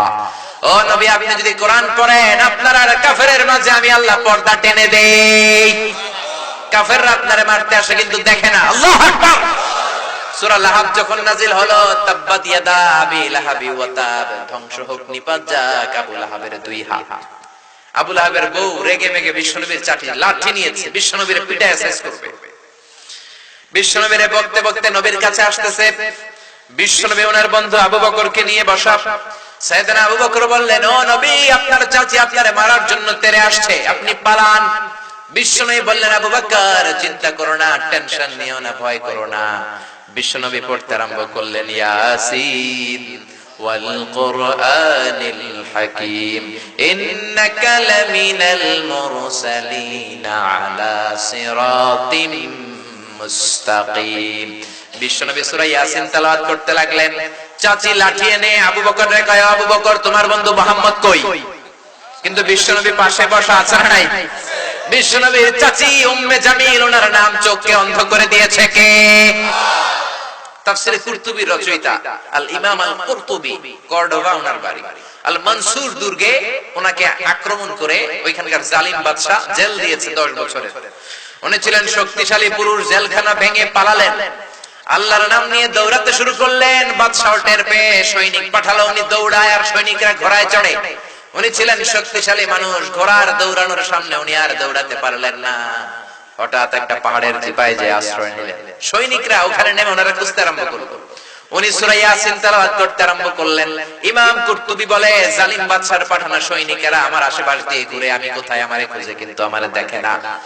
এক সৈনিক বলে আমার পেশাব ধরছে, আরেক সৈনিক কয় তাহলে পেশাব কর। ওই সৈনিক আমার সামনে দাঁড়িয়ে পেশাব করছে, ওই পেশাব আমার কানের মধ্যে পড়তেছে, কিন্তু ওই সৈনিক আমারে চোখে দেখে না। ওই সৈনিকের সামনে পর্দা ফেলে দিয়েছে কে? এইজন্য বিপদে পড়লে একজন রে ডাকবেন, তিনি কে? কেউ যেটা পারে না পারে কে? কেউ যেটা দেয় না দেয় কে? কেউ যেটা বোঝে না বোঝে কে? আল্লাহ সব পারে, আল্লাহ সব করতে পারে। এজন্য আল্লাহর কাছে চাইবেন, ইয়াসিন সূরা পড়ে ফু দিবেন, সুস্থ করে দিবে কে? বিপদে ইয়াসিন সূরা পড়লে বিপদ মুক্ত করবে কে?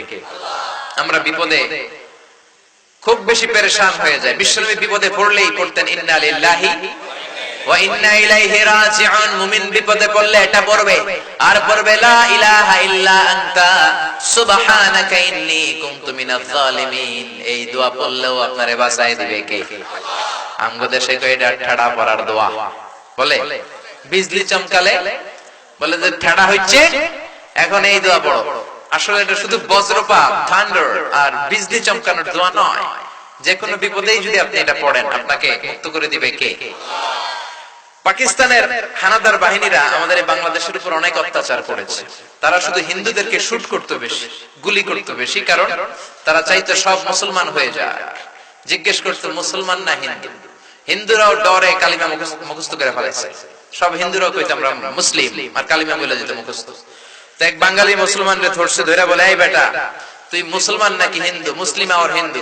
বাঙালি মুসলিম কয় মুসলিম, তাহলে কালিমা বাতাও, কালিমা বল। বাঙালি কয় লা ইলাহা ইল্লা আনতা সুবহানাকা ইন্নী কুনতু মিনাজ জালিমিন। পাকিস্তানি কয় সালে ये तो मुसीबत का कलिमा है। বাঙালি কয় हम तो भी मुसीबत में है। পাকিস্তানি বলে এটা তো মুসিবতের কালেমা, বাঙালি কয় আমিও তো মুসিবতে আছি। বন্দুক তিনটা ধইরা আমারে তুমি কালিমা জিজ্ঞেস করো, আমার কি আর দিন দুনিয়ার হুঁশ আছে নাকি? কোন কালিমা পড়তে যায়, কোন কালিমা কইতাছি আমি নিজেও জানি না। এজন্য বিপদে পড়লে একজনকে ডাকবো, তিনি কে? এই কোরআনের পাওয়ার এত ভয়ঙ্কর। আপনি কোরআন পড়ে ফু দিবেন, শত্রুর চোখকে অন্ধ করে দিবে কে?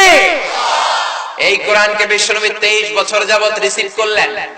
আমরা আরামসে কোরআন পড়ি, বিশ্বনবী এত আরামসে কোরআন পড়তে পারেন নাই। 23টা বছর কোরআনের জন্য আন্দোলন করেছেন। এই কোরআনের জন্য উহুদের ময়দানে দাঁত ভেঙেছেন। এই কোরআনের জন্য শিয়া আবি তালেব বিশ্বনবী 3টা বছর জেল কেটেছে। কয় বছর? আপনি কাটছেন কয় বছর? আমি কাটছি কয় বছর? তা আমরা কিসের কোরআনের আন্দোলন করি? আপনি হকের কথা বললে বাতিলের তীর আপনার বুক ঝাঁঝরা করে দিবে, ঠিক কি না? এটাই বাস্তবতা। এত পাওয়ার এই কোরআনের। বিশ্বনবীর উপর যখন কোরআন নাজিল হতো, বিশ্বনবীর চেহারাটা লাল হয়ে যেত, হাত্তা ইহতামাররা ওয়াজহু, চেহারাটা আগুনের গোলার মতো লাল হয়ে যেত। শীতের রাতে বিশ্বনবী ঘেমে একাকার হয়ে যেতেন। মা আয়েশা বর্ণনা করেন, ওয়া ইন্না জাবিনাহু লা ইয়াতাফাসসাদু আরাকান, শীতের রাতে বিশ্বনবী ঘেমে ঘেমে একাকার হয়ে যেত। বিশ্বনবীর মাথা বে, গাল বে, থুতনি বে, চিবুক বে, ঘামগুলো নিচের দিকে ঝরতো। সুবহানাল্লাহ। আবার বিশ্বনবী যখন ওটের উপর বসে কোরআন রিসিভ করতেন, বিশ্বনবীর ওটগুলো জমিনের মধ্যে বসে যেত। কারণ বিশ্বনবীকে আল্লাহ অনেক পাওয়ার দিয়েছে। বিশ্বনবীর এক হাতে জান্নাতি 40 জনের শক্তি ঢুকিয়ে দিয়েছে কে? কিন্তু ঘোড়ার তো এত পাওয়ার নাই। ঘোড়ার উপরে বসে থাকা অবস্থায় যখন বিশ্বনবীর কাছে কোরআন নাজিল হতো, ঘোড়া বসে পড়তো। বিশ্বনবী মাঝে মাঝে সাহাবাদের পায়ের মধ্যে রানের মধ্যে মাথা রেখে ঘুমিয়ে যেতেন। একদিন বিশ্বনবী তার কলিজার টুকরা সাহাবা যায়েদের পায়ের মধ্যে মাথা রেখে ঘুমালেন। ঘুম থেকে ওঠার পরে পায়ের মধ্যে মাথা রেখে শুয়ে রইলেন। ইন দ্য মিন টাইম সাইয়েদনা জিবরাইল কোরআনের আয়াত নিয়ে নাজিল করে দিল। সাইয়েদনা যায়েদ বলে, আমার মনে হলো বিশ্বনবীর মাথাটা উহুদ পাহাড়ের চেয়েও বেশি ভারী হয়ে গিয়েছে। 2 ঘন্টা বিশ্বনবী শুয়ে রইল আমার পায়ে, আমার কোনো ব্যথাও নাই, কোনো কষ্টই নাই, কোনো ফিলিংসই নাই। কিন্তু যখনই কোরআনের আয়াত নাজিল হচ্ছে মনে হলো হাত্তা তারুদ্দা ফাখিদি, আমার রানের হাড়টি ফেটে চুরমার হয়ে যাবে। এই কোরআনের ভেতরে এত পাওয়ার দিয়েছে কে? ওই কোরআন পড়ার দরকার আছে না নাই? কোরআন দিয়ে দিন শুরু করার দরকার আছে না নাই? একটা সময় ছিল বাংলার জমিনে 68,000 গ্রাম থেকে সকালবেলা কোরআনের সুমধুর ধ্বনি ভেসে আসতো। এখন ফজরের পরেই ব্রেকের স্কুল আছে না নাই? ক্যাডেট স্কুল আছে না নাই? ইংলিশ মিডিয়াম, কিন্ডারগার্টেন পাঠাবেন, শিক্ষার আলো আপনি জ্বালাবেন, কিন্তু সবার আগে কোরআন, তারপরে অন্য জ্ঞান। আগে কি, পরে অন্য জ্ঞান। Teach your children the holy Quran. The holy Quran will teach your children everything. আপনি আপনার ছেলেদের কোরআন শিখান, কোরআন আপনার ছেলেদের গোটা বিশ্ব শিখায় দেবে। Your children can choose any kind of profession. That's not a big deal. যে কোনো পেশায় যেতে পারে, সমস্যা নাই। আমার মতো আজহারি হতে পারে, আরেকজনের মতো মাদানি হতে পারে, তারপরে ইমাম হতে পারে, খতিব হতে পারে। He can be an imam, he can be an azhari, he can be a politician, he can be a pilot, he can be a businessman, he can be the member of parliament. That's not a big issue, but he need to know how to recite the Quran with tajweed. Say doctor হোক, engineer হোক, কোনো সমস্যা নাই, কিন্তু কোরআন জানা engineer হতে হবে। চিল্লায় বলবেন ঠিক কিনা? নামাজ পড়বে এমন পাইলট হতে হবে যে পাইলট বিমান ল্যান্ডিং করার পরে মসজিদে ঢুকে কপাল ঘষে ঘষে সেজদা দিবে একজনকে, তিনি কে? এই জন্য আপনি দেখালেন না আপনার যে কপাল পোড়া বাবা আর কেউ হতে পারে নাকি? হতে পারে? ধর্মপ্রাণ ধর্মপ্রাণ আমরা বড়ই ধর্মপ্রাণ, নামাজ রোজার কিছু নাই, ভুলেও ধরি না কোরআন। ধর্মপ্রাণ রোজ সকালে শুনতাম আগে আল কোরআনের বাণী রে, আল কোরআনের বাণী, এখন শুনি সারে গামার দীপ্ত ফেন ফেনানি। আছে না নাই? ধর্মপ্রাণ মুসলমান আজকাল হয়েছে মডার্ন। ধর্মপ্রাণ ধর্মপ্রাণ আমরা বড়ই ধর্মপ্রাণ, নামাজ রোজার কিছু নাই, ভুলেও ধরি না কোরআন। ধর্মপ্রাণ প্রতিদিন কোরআন শিখায় যে তার পকেট যায় ফাঁকা রে, তার পকেট যায় ফাঁকা। সপ্তাহে 2 দিন গান শিখায় যে নেয় তো 1000 টাকা। ঠিক কিনা? প্রতিদিন কোরআন শিখায় যে তার পকেট যায় ফাঁকা রে, তার পকেট যায় ফাঁকা। সপ্তাহে 2 দিন গান শিখায় যে নেয় তো 1000 টাকা। ধর্মপ্রাণ মুসলমান আজকাল হয়েছে মডার্ন। ধর্মপ্রাণ ধর্মপ্রাণ আমরা বড়ই ধর্মপ্রাণ, নামাজ রোজার কিছু নাই, ভুলেও ধরি না কোরআন। ধর্মপ্রাণ ঠিক কিনা? কোরআন নাই, কোরআনের তেলাওয়াত নাই, কোরআনের উপর আমল নাই, কোরআনের দাওয়াত নাই, এমন মুসলমান আছে নাই। এজন্য দিন শুরু হবে আমাদের কোরআনের তেলাওয়াত দিয়ে। 1 পৃষ্ঠা হলেও পড়বেন, আধা পৃষ্ঠা হলেও পড়বেন, একটা লাইন হলেও আমাদেরকে অর্থ বুঝতে হবে। রাজি আছেন? রাজি আছেন সবাই? আমরা মুসলমানের বাচ্চা হয়েও কোরআন পড়ি না, আমরা মুসলমানের সন্তান হয়েও কোরআন শুনি না। বিশ্বনবীর জামানায় কাফের মুশরিকগুলো বিশ্বনবীর কণ্ঠের কোরআন শোনার জন্য পাগল হয়ে যেত। আবু জাহাল লুকিয়ে কোরআন শুনতো, জানেন না? উতবা, শাইবা, ওয়ালিদ ইবনে মুগীরা, মক্কার পার্লামেন্টের সবগুলো মেম্বার অফ দা পার্লামেন্ট লুকায় লুকায় বিশ্বনবীর কোরআন শুনতো। দিনের বেলা পার্লামেন্টে বড় বড় ভাষণ, খবরদার ভাইরা আমার, বোনেরা তোমার, একজন মুহাম্মাদের তেলাওয়াত শুনতে পারবা? যে যাবা পিটায়া সাইজ করে দিব, একেবারে গুম করে দিব। ঠিক কি না? খবরদার মুহাম্মাদের কণ্ঠের তেলাওয়াত শুনতে যাবা না। কিন্তু রাতের বেলা আবু জাহেল নিজেই লুকিয়ে লুকিয়ে শুনে, কারণ বিশ্বনবীর কণ্ঠের মধ্যে রব্বুল আলামিন এমন জাদু ঢুকিয়েছে, একবার শুনলে বারবার শুনতে মনে চায়। একবার যদি কেউ বিশ্বনবীর কণ্ঠের তেলাওয়াত শুনেছে, আবার শোনার জন্য ব্যাকুল হয়ে থাকতো, আকুল হয়ে থাকতো, পাগল প্রায় হয়ে থাকতো। ঠিক কি না? এজন্য পার্লামেন্টে আবু জাহেল পাশ করলো, কেউ মুহাম্মাদের বাড়ির কাছে যাবি না, যদি যা খবর আছে, রাতের বেলা মনে মনে ভাবে আজকে পার্লামেন্টে এমন বিল পাস করছি কেউ যাবে না, আমি যাই। সুবহানাল্লাহ পড়েন। এটা কি বিশ্বনবীর যেন তেন কণ্ঠ হইলে ওরা পাগল হয়েছে, নাকি সুর করা পাগল করা সুরের ঝংকার ছিল নবীর কণ্ঠে? আবু জাহেল লুকিয়ে লুকিয়ে বিশ্বনবীর বাড়ির সামনে হাজির। আর বিশ্বনবীর অভ্যাস ছিল সারাদিন সাইয়েদনা জিবরাইল যতগুলো কোরআনের আয়াত নাজিল করেছে, বিগত এক সপ্তাহে যে আয়াতগুলো নাজিল হয়েছে, সারা রাত বিশ্বনবী যখন সময় পেতেন শুধু তেলাওয়াত করতেন। সুবহানাল্লাহ। ঘুমের আগ দিয়ে তেলাওয়াত করতেন। আবু জাহেল বিশ্বনবীর বাড়ির সামনে, যে বিশ্বনবীর বাড়িটা তো দেখেছেন যারা হজ উমরা করতে গিয়েছেন, এখন মাকতাবা বানানো, লাইব্রেরি। এদিকে বিশ্বনবীর বাড়ি আর এদিকে আবু জাহেলের বাড়ি, একটু পাশে, একটু হাঁটলেই পাবেন। ওইদিকে ল্যাট্রিন, এটাতে লাইব্রেরি, জ্ঞানের আলো বিতরণ হয়, আর ওটার ভিতরে ল্যাট্রিন। দুনিয়ার গোটা বিশ্বের হাজিরা এসে আইগা ভরায় তুই যায়, ঠিক কি না? বাঙালি হাজিরা গেলে কয় আবু জাহেলের বাড়ি কই, হজ উমরা পরে করো, আগে ওই কাম সারি। সবাই যে তার উপর লানত, তার উপর আল্লাহর ঘৃণা, তার উপর বদদোয়া, তারে গালিগালাজ করে ওই কাম সাইরা আসে, ঠিক কি না? কিন্তু বিশ্বনবীর যেখানে জন্মস্থান, ওখানে গেলে বিশ্বনবীর জন্য দোয়া আছে না নাই? আবু জাহেল লুকিয়ে লুকিয়ে কোরআন শুনতে গেল। উতবা আরেকজন মেম্বার অফ দ্য পার্লামেন্ট, সে ভাবলো আজকে আবু জাহেল আমাদের প্রেসিডেন্ট যে বিল পাস করছে, আজকে তো কেউ যাওয়ার কথা না, এক কাজ করি আমি একটু শুনে আসি, এত ভালো লাগে মুহাম্মাদের তেলাওয়াত, না শুনলে কলিজাটা ঠান্ডা হয় কেমন করে। উতবাও গেল আরেক চিপা দিয়ে, সাইবা, ওয়ালিদ ইবনে মুগীরা সবাই গেল বিশ্বনবীর কোরআন তেলাওয়াত শের। বিশ্বনবী ঘুমের প্রস্তুতি যখন নিবেন, সবগুলা দিছে দৌড়। ফিরে আসার রাস্তা কয়টা? তোরে কোন? সবার সাথে সবার দেখা। এর চেয়ে বড় লাজ শরম দুনিয়াতে আছে নাকি? দিনের বেলায় পার্লামেন্টে আইন করে, রাতের বেলায় নিজেরাই চুরি করে। এরকম আমাদের দেশেও আছে না নাই?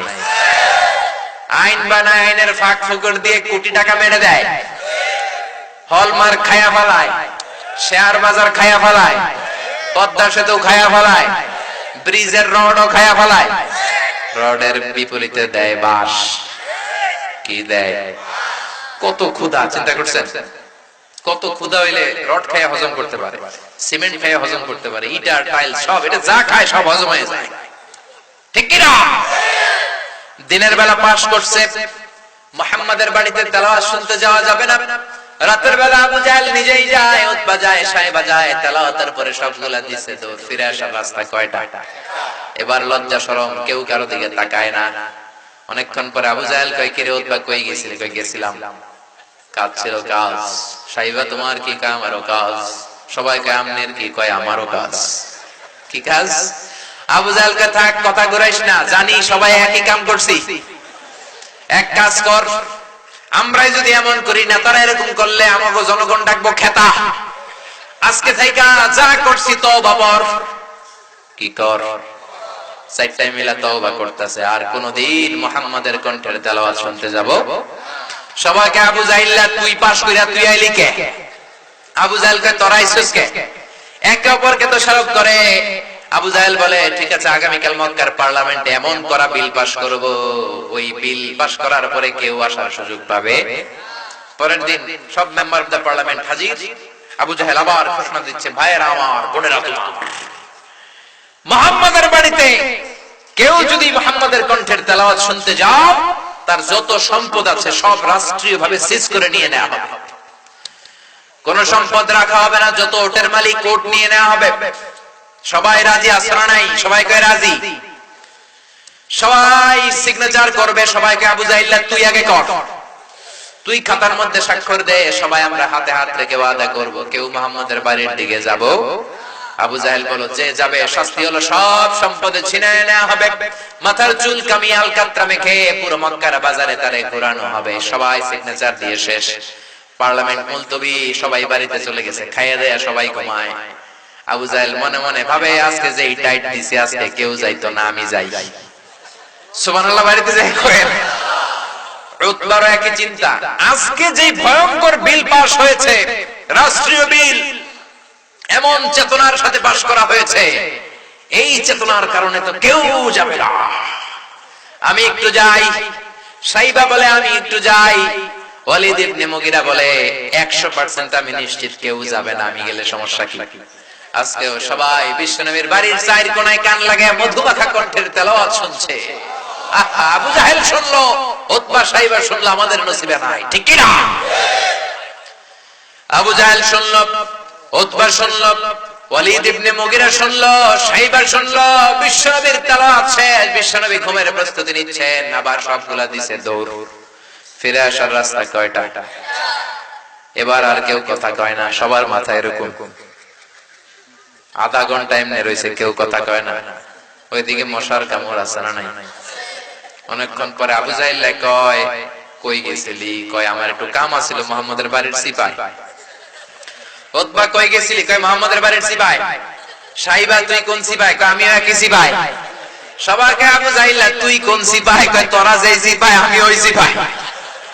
আবু জাহেল বলে সবার কাজ কি মুহাম্মদের বাড়ির সিপাই পড়লো নাকি? কি করলি তোরা, কি করলি? আমরা এই নিয়ম বানাই, আমরা এই নিয়ম ভাঙি, এরকম নেতা আছে না নাই? আবু জাহেল বলল যা, আর এরকম করিস না, এরকম করলে সর্বনাশ, আর আলাদা ঘুমাবো না, এখন প্রতি রাত্রে একসাথে ঘুমাবো সবাই, কেউ যাতে মুহাম্মাদের বাড়িতে লুকিয়ে কোরআন শুনতে যেতে না পারে। ও মিয়া, বিশ্বনবীর কণ্ঠে এমন জাদু ছিল, আবু জাহেল নিজেও পাগল হয়ে যেত, ঠিক কি না? ওই কোরআন আজও আছে না নাই? এই কোরআন শুনে ওমরে ফারুক পাগল হয়ে গিয়েছে। বিশ্বনবী মক্কার কাবার সামনে তেলাওয়াত করছে, সাইয়েদনা ওমরে ফারুক বিশ্বনবীর কণ্ঠে তেলাওয়াত শুনে অবাক, কিরে এত সুন্দর কণ্ঠ আর এত চমৎকার কথা, মুহাম্মদ তো এই এলাকার মানুষ, এই কথাগুলো পেল কোথায়? নিশ্চয়ই মুহাম্মদ কবিতা লেখে, নিজের বানানো কবিতা। বিশ্বনবী তেলাওয়াত করছেন, মা হুয়া বিকাউলি শাইরিন কলিলাম মা তুমিনুন, তেলাওয়াত করে যাচ্ছেন। এই আয়াতের অর্থ হলো এটা কোনো কবিতার, কবির কোনো কথা নয়, অল্প সংখ্যকই তোমরা ঈমান আনো। এটা শুনে তো ওমর ফারুক অবাক, কি আমি মনে মনে ভাবলাম এটা মনে হয় কবিতা। মুহাম্মদ তার তেলাওয়াতের মধ্যে দিয়ে বলছে এটা কবিতা নয়, তাহলে মুহাম্মদ আমার অন্তরে কি চলতেছে এটাও জানে। তাহলে মুহাম্মদ গণক, গণকের আরবি কাহেন, গণকের আরবি কি?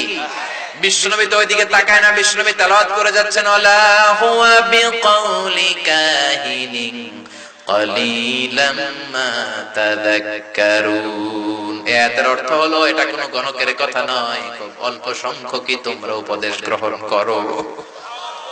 ওমর আর ধৈর্য ধারণ করতে পারে না, কিরে ভাবলাম কবিতা, মুহাম্মদ তেলাওয়াত দিয়ে জবাব দেয় কবিতা নয়। ভাবলাম মুহাম্মদ মনের খবর জানে, সে গণক। মুহাম্মদ কোরআনের আয়াত দিয়ে জবাব দেয় এটা কোনো গণকের কথা নয়, তাহলে এটা কার বাণী? বিশ্বনবী বললেন তানজিলুম মির রাব্বিল আলামিন, এটা গোটা বিশ্ব যিনি সৃষ্টি করেছেন ওই আল্লাহর বাণী, ঠিক কি না? এই কোরআনটা কার বাণী? আরো জোরে বলেন।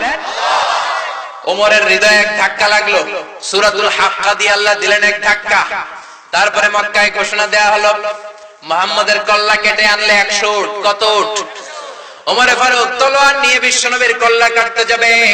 বনু জাহরা গোত্রের এক লোক বলল, মুহাম্মাদের কল্লা পরে কাটো, তোমার কলিজার টুকরা বোন ফাতেমা সেই তো কালিমা পড়ে মুসলমান হয়েছে। অ্যাবাউট টার্ন বাড়িতে চলে গেল, যে দেখে খুবাইব নামক সাহাবী ওমরের বোন ফাতেমা বোন জামাই সাঈদকে সূরা তাহা পড়ায়। ওমরের আওয়াজ পেয়ে খুবাইব খাটের ভেতরে ঢুকে ফেলেছে, যে দেখে বোন আর বোনের জামাই কোরআন পড়ে। কি পরশ, কথা কয় না, দিল বোনের থাপ্পড়, বোনের জামাইকে থাপ্পড় মারতে মারতে রক্তাক্ত করার পর সাইয়েদনা ওমর কলিজার টুকরা বোন ফাতেমারে বড্ড বেশি ভালোবাসতো। রক্ত দেখে ওমরের কলিজাটা ঠান্ডা হয়ে যায়। ওমর বলে, কি আছে এই কোরআনে, কি আছে? তোরা সবাই এরকম পাগল হলি কেন? কি এনেছে নতুন করে মুহাম্মদ? মক্কার সব লোকগুলো কালিমা পড়ে কেন? কি আছে তোদের কিতাবে, আমার হাতে দে। বোন বলে, ইন্নাকা নাজিস, তুমি অপবিত্র, ওযু করে আসো। ওযু ছাড়া, গোসল ছাড়া কোরআনের আয়াতকে স্পর্শ করা যাবে? সাইয়েদনা ওমর ওযু করে আসলেন। সাইয়েদনা ওমর চমৎকার করে আরবি পড়তে জানতেন। সূরা তাহার আয়াতগুলো দেওয়ার পরে সাইয়েদনা ওমর পড়তে লাগলেন, চিন্তা করতে লাগলেন, তাহা মা আনসালনা আলাইকাল কুরআনা লিতাশকা ইল্লা তাযকিরাতাল লিমান ইয়াখশা তানজিলাম মিম্মান খালাকাল আরদা ওয়াস সামাওয়াতিল উলা। আল্লাহু আকবার। সাইয়েদনা ওমর পড়ে অবাক হয়ে যায়। কি চমৎকার কণ্ঠ, কি চমৎকার ভাবে উনি পড়লেন, ফাতেমা অবাক হয়ে যায়। চমৎকার আরবির অর্থ বুঝতেন। যখন কোরআন পড়তে লাগলেন ওনার অন্তরটারে নরম করে দিল কে? এবার আর সহ্য করতে পারে না।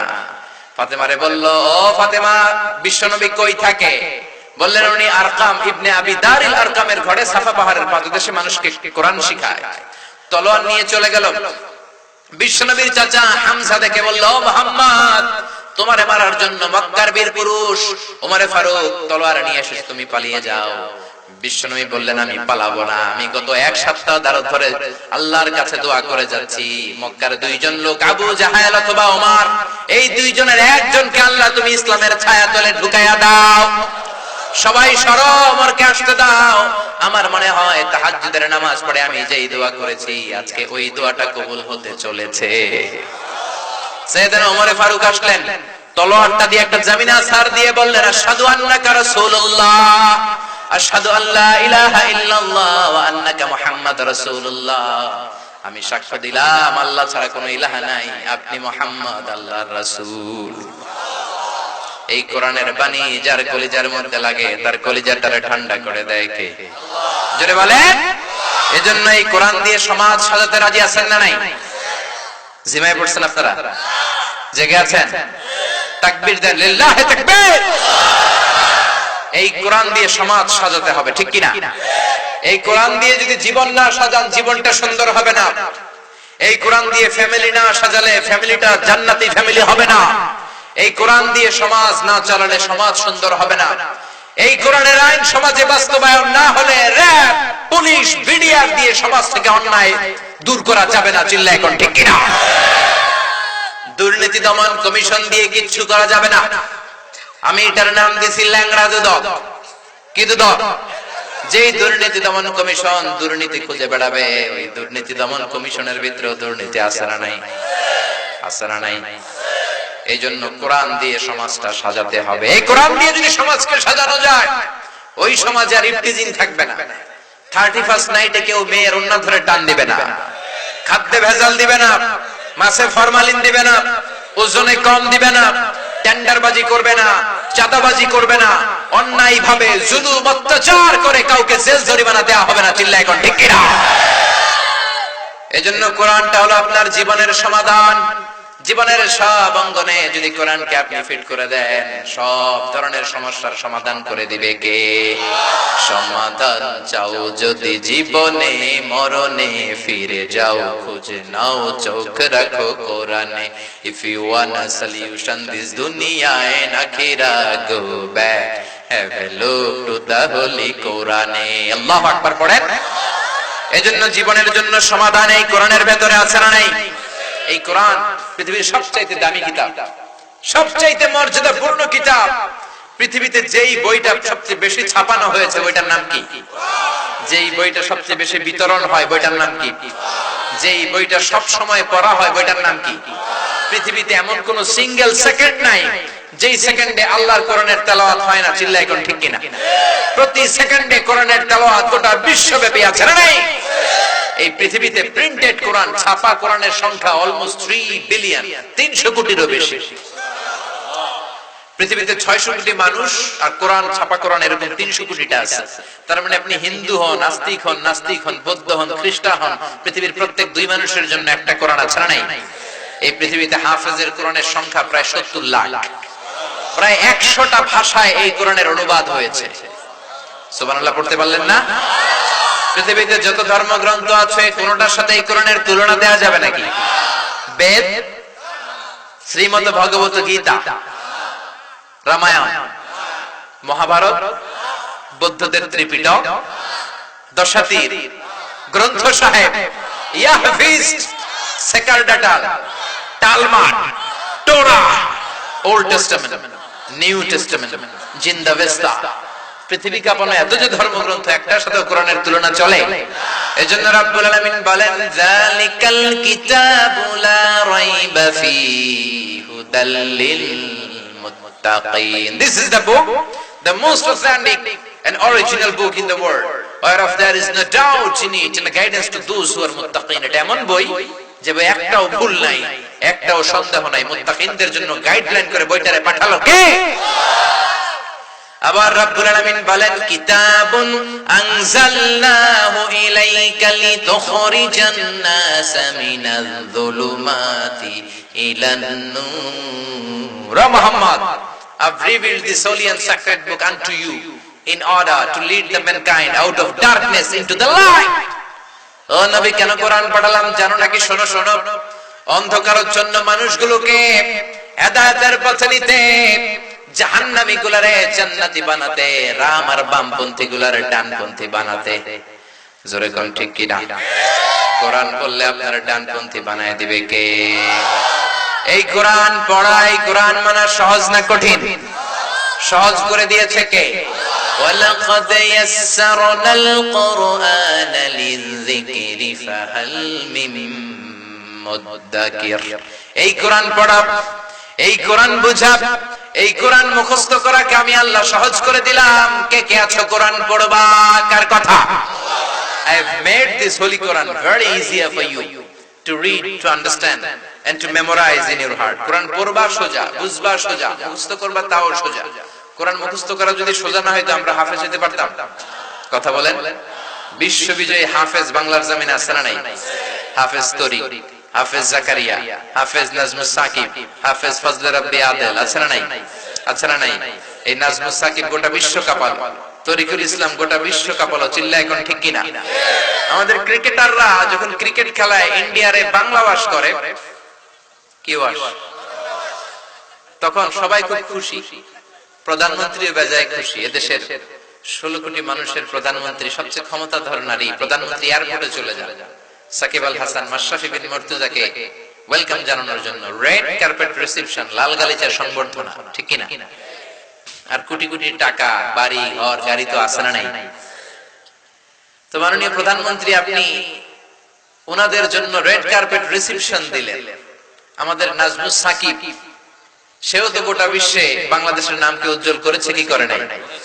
ক্রিকেটাররা যেমনি করে নাজমুস সাকিবরাও করেছে। কিন্তু তাদের বেলায় লাল কার্পেট রিসেপশন না হোক, আপনি তো একটা লাল গোলাপ হাতে দিতে পারতেন আর বলতে পারতেন শাবাশ নাজমুস সাকিব, তোর মতো হাফেজ আমার ঘরে ঘরে চাই, ঠিক কিনা? যে ঘরে হাফেজদেরকে, যে দেশে হাফেজদেরকে এরকম সম্মান দেখানো হয় না, রাষ্ট্রীয় পৃষ্ঠপোষকতা দেখানো হয় না, গণভবনে নিয়ে সংবর্ধনা দেয়া হয় না, ওই দেশে আর হাফেজ জন্মায় না। যে দেশে আলেমদের কদর নাই, ওই দেশ একদিন আলেম শূন্য হয়ে যাবে। ওই দেশে থাকবে বড় বড় ডাকাত, বড় বড় ডন, ডন 1 2 3 সব থাকবে, ঠিক কিনা? ঠিক কিনা? ঠিক কিনা? এজন্য কোরআন পড়েন, কোরআন বোঝেন, ফ্যামিলিটারে বরকতময় করে দিবে কে? আপনি চাইলেই কি কোরআনের আওয়াজকে বন্ধ করতে পারবেন? অনেকে কোরআনের আওয়াজকে থামায় দিতে চায়, আছে না নাই? বিভিন্ন জায়গায় মাহফিল বন্ধ হয়ে যায়, আছে না নাই? এক জায়গায় মাহফিল যদি বন্ধ হয়ে থাকবেন, আরো 10 জায়গায় নতুন মাহফিল, আছে না নাই? এক হাফেজকে থামায় দিলে আরো হাফেজ, আছে না নাই? এক মুফাসসিরকে আটকায় রাখলে আরো মুফাসসির, আছে না নাই? এক মুফাসসির কারাগারে তো লক্ষ মুফাসসির ঘরে ঘরে। চিল্লা এখন ঠিক কিনা? আপনি যদি চান আপনার মুখের আওয়াজ দিয়ে, ফু দিয়ে কোরআনকে নিভায়া দেয়া যাবে, আল্লাহ বলে খবরদার, ওয়াল্লাহু মুতিম্মু নূরিহি ওয়ালাউ কারিহাল কাফিরুন। আমি আল্লাহ কোরআনের আলোকে আজীবন জ্বালিয়েই দেব, ঠিক কিনা? ব্রিটিশরা চেয়েছিল 200 বছর পরাধীনতার জিঞ্জির পড়িয়েও ঠান্ডা হয় না। তারপর চেয়েছে ভারতবর্ষ থেকে কি করে কোরআন দূর করা যায়। রিপোর্ট চাইলো, 11 সদস্যের কমিটি বানালো, তোমরা দেখো কিভাবে ভারতবর্ষ থেকে কোরআন দূর করা যায়। তারা রিপোর্ট দিল, if you want to destroy the holy book Quran from Indian subcontinent, you have to make fire on all the scriptures. কোরআনের সবগুলো কপিতে আগুন ধরায় দাও, তাহলে কোরআন দূর হয়ে যাবে। এই রিপোর্টটা সঠিক কিনা দেখার জন্য ব্রিটিশরা ইংল্যান্ড থেকে আরো 33 সদস্যের কমিটি পাঠালো। তারা রিসার্চ করে দেখেন না, কখনোই না যে the previous report was absolutely wrong, আগের রিপোর্টটা ভুল ছিল। নতুন রিপোর্ট হচ্ছে ভারতবর্ষের এলাকাগুলো থেকে কোরআনকে দূর করা সম্ভব নয়, because they don't just write down and print down the Quran on blank pages, they memorize the Quran in their heart. 33 সদস্যের কমিটি ইংল্যান্ডের রিপোর্ট পাঠালো, আগের রিপোর্ট ছিল ভুল। আমরা রিসার্চ করে দেখলাম ভারতবর্ষ থেকে, বাংলাদেশ, ভারত, পাকিস্তান থেকে কোরআন দূর করা এত সোজা না। কারণ বাংলাদেশ, ভারত, পাকিস্তান এই তিন দেশের লোকেরা কোরআন শুধু কাগজে লিখে রাখে না, তারা হেফজ করে তাদের সিনার মধ্যে ঢুকায় রাখে। চিল্লায় বলেন ঠিক কিনা? আপনি কোরআনের কপিগুলো আগুন দিয়ে জ্বালায় দিলে কোরআন শেষ হয়ে যাবে? তুই বেটা নাস্তিকের বাচ্চা আসাদ নূর কোরআনের উপরে পেশাব করলে কোরআনের মর্যাদা কমে যাবে? আপনি গোটা বিশ্বের সব কোরআন জ্বালায় দেন, আমার হাফেজ ভাইদের কলিজায় কোরআন আছে না নাই? যদি আগুন লেগে ধ্বংস হয়ে যায়,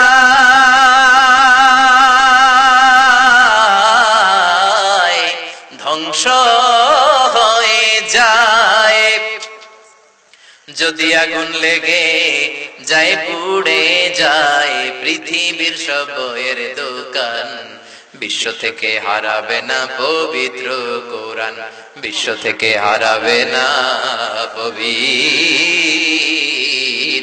কোরআন। আল্লাহু আকবার।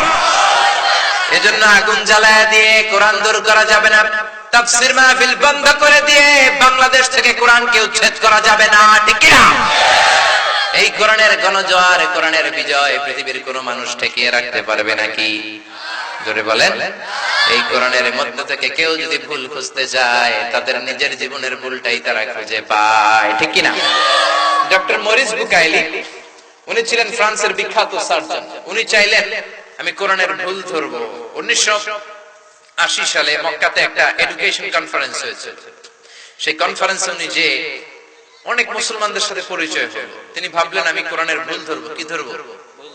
কথা শুনতেছেন না ঘুম আসছে? শেষ করে দেই, অনেক রাত হলো তো, আর 2-1 মিনিট বলবো। ইনশাআল্লাহ পড়েন, ইনশাআল্লাহ চিল্লায় পড়েন, ইনশাআল্লাহ। ডক্টর মরিস বুকাইলি ফ্রান্সে ফিরে আসলো, কোরআনের ভুল ধরবে, কিন্তু কোরআন নিয়েছে। উনি ফ্রেঞ্চ ভাষার মানুষ। কোন ভাষা? কোরআন কোন ভাষায়? কথা বলেন। আরবিতে পড়তে পারে না। সে সৌদি আরবের কিছু ইউনিভার্সিটির সাথে যোগাযোগ করলো, আমি আরবি শিখতে চাই। উদ্দেশ্য একটা, কোরআন বোঝা না, কোরআনের ভুল ধরা। 5 বছর আরবি শিখলো। শিখার পরে এখন যাই পড়ে তাই বোঝে। আরবি শিখার পরে কোরআনের ভুল ধরার জন্য পড়তে শুরু করেছে। এক এক পাতা করে পড়ে আর অবাক হয়ে যায়। এক এক পাতা করে কোরআন পড়ে আর অবাক হয়, কোরআনে এমন কোন জিনিস নাই যে আল্লাহ বলে নাই। সাগরের কথা, মহাশূন্যের কথা, এমব্রয়োলজির কথা, হিউম্যান অ্যানাটমির কথা, বুটানির কথা, geology, zoology, embryology, astrology, cosmology, সবকিছু কোরআনের ভিতর আছে না নাই? সে পড়তে পড়তে 30 পারার মিনাল জিন্নাতি ওয়ান নাস পর্যন্ত পড়ে অবাক। এই কোরআনের পুরো অনুবাদ করার পরে সে ফ্রেঞ্চ ভাষায় একটা বই লিখেছে, লা বাইবেল লা কোরআন এক লা সায়েন্স। আল কোরআন একাডেমি লন্ডন এটার অনুবাদ করেছে, বাইবেল কোরআন ও বিজ্ঞান। ওই বইতে সে বলেছে আমি কোরআনের ভুল ধরার জন্য কোরআন খুলেছিলাম, কিন্তু পুরো কোরআন পড়ার পর আমি আমার নিজের জীবনের সবচেয়ে বড় ভুলটাই খুঁজে পেয়েছি।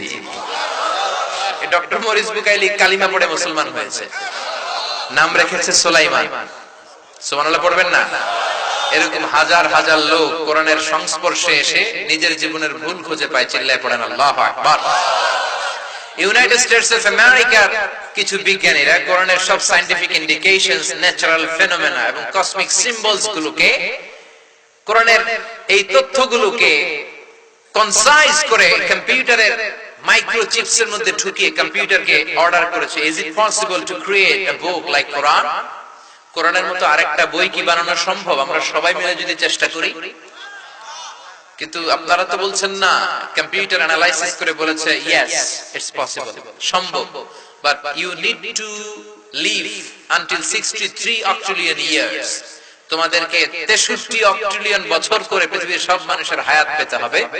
আর প্রত্যেক মানুষের 63 অক্ট্রিলিয়ন বছর যদি চেষ্টা করে, তাহলে মেবি পারহ্যাপস কোরআনের মতো আরেকটা বই বানানো সম্ভব। এটা শুনে তো আমেরিকার বিজ্ঞানীরা মহা খুশি, হোক না অক্ট্রিলিয়ন আর ফক্ট্রিলিয়ন, পারাতে যাবে। কিন্তু পরে নিউমেরিক্যাল সায়েন্স নিয়ে যখন তারা চিন্তা করলো, তারা ভেবে দেখলো অবাক করা কাহিনী, অক্ট্রিলিয়ন পর্যন্ত আমাদের সবার বেঁচে আমাদের কাজকর্ম রেখে দিয়ে এরকম বই বানানোর জন্য তো চেষ্টা করা সম্ভব না। কারণ সংখ্যাতাত্ত্বিক নিয়ম বলে সংখ্যা শুরু হয় একক দিয়ে, কি দিয়ে? তারপর দশক, তারপর শতক, সহস্র, উজুদ, লক্ষ, নিযুত, মিলিয়ন, কোটি, বিলিয়ন, ট্রিলিয়ন, জিলিয়ন, ফিলিয়ন, এরপরে হচ্ছে অক্ট্রিলিয়ন। তাও 1, 2, 3 অক্ট্রিলিয়ন না, 63 অক্ট্রিলিয়ন বছর আমাদের সবার হায়াত পেতে হবে আর চেষ্টা করে যেতে হবে, তাহলে মেবি পারহ্যাপস কোরআনের মতো আরেকটা বই বানানো সম্ভব। সর্বশেষ কোরআন অ্যানালাইসিস করে বলেছে it's quite impossible to create a book like Quran. পৃথিবীর সব মানুষের 63 অক্ট্রিলিয়ন বছর বাঁচাও সম্ভব না, কোরআনের মতো আরেকটা বই বানানো সম্ভব না। সেই কোরআন পেয়ে আমরা খুশি না বেজা? The ultimate miracle of the holy Quran নামে একটা বই আছে, ওই বইতে এই ইনফরমেশনটা আছে। আপনাদেরকে তথ্যসূত্র জানাবো। আহমদ দিদাত লিখেছেন, জাকির নায়েকের উস্তাদ আহমদ দিদাত, ওনার একটা বই আছে the ultimate miracle of the holy Quran. এখানে তিনি এই তথ্য দিয়েছেন যে 63 অক্ট্রিলিয়ন বছরে যদি আমরা চেষ্টা করি, কোরআনের মতো কোনো বই বানানো সম্ভব। এই যে কোরআন এমন কিতাব, এটা গদ্যের মতো লাগে না, আবার পদ্যের মতো লাগে না। কিছু আয়াত পড়লে মনে হয় কবিতা, ওয়াদ-দুহা ওয়াল-লাইলি ইযা সাজা মা ওয়াদ্দাআকা রাব্বুকা ওয়া মা ক্বালা।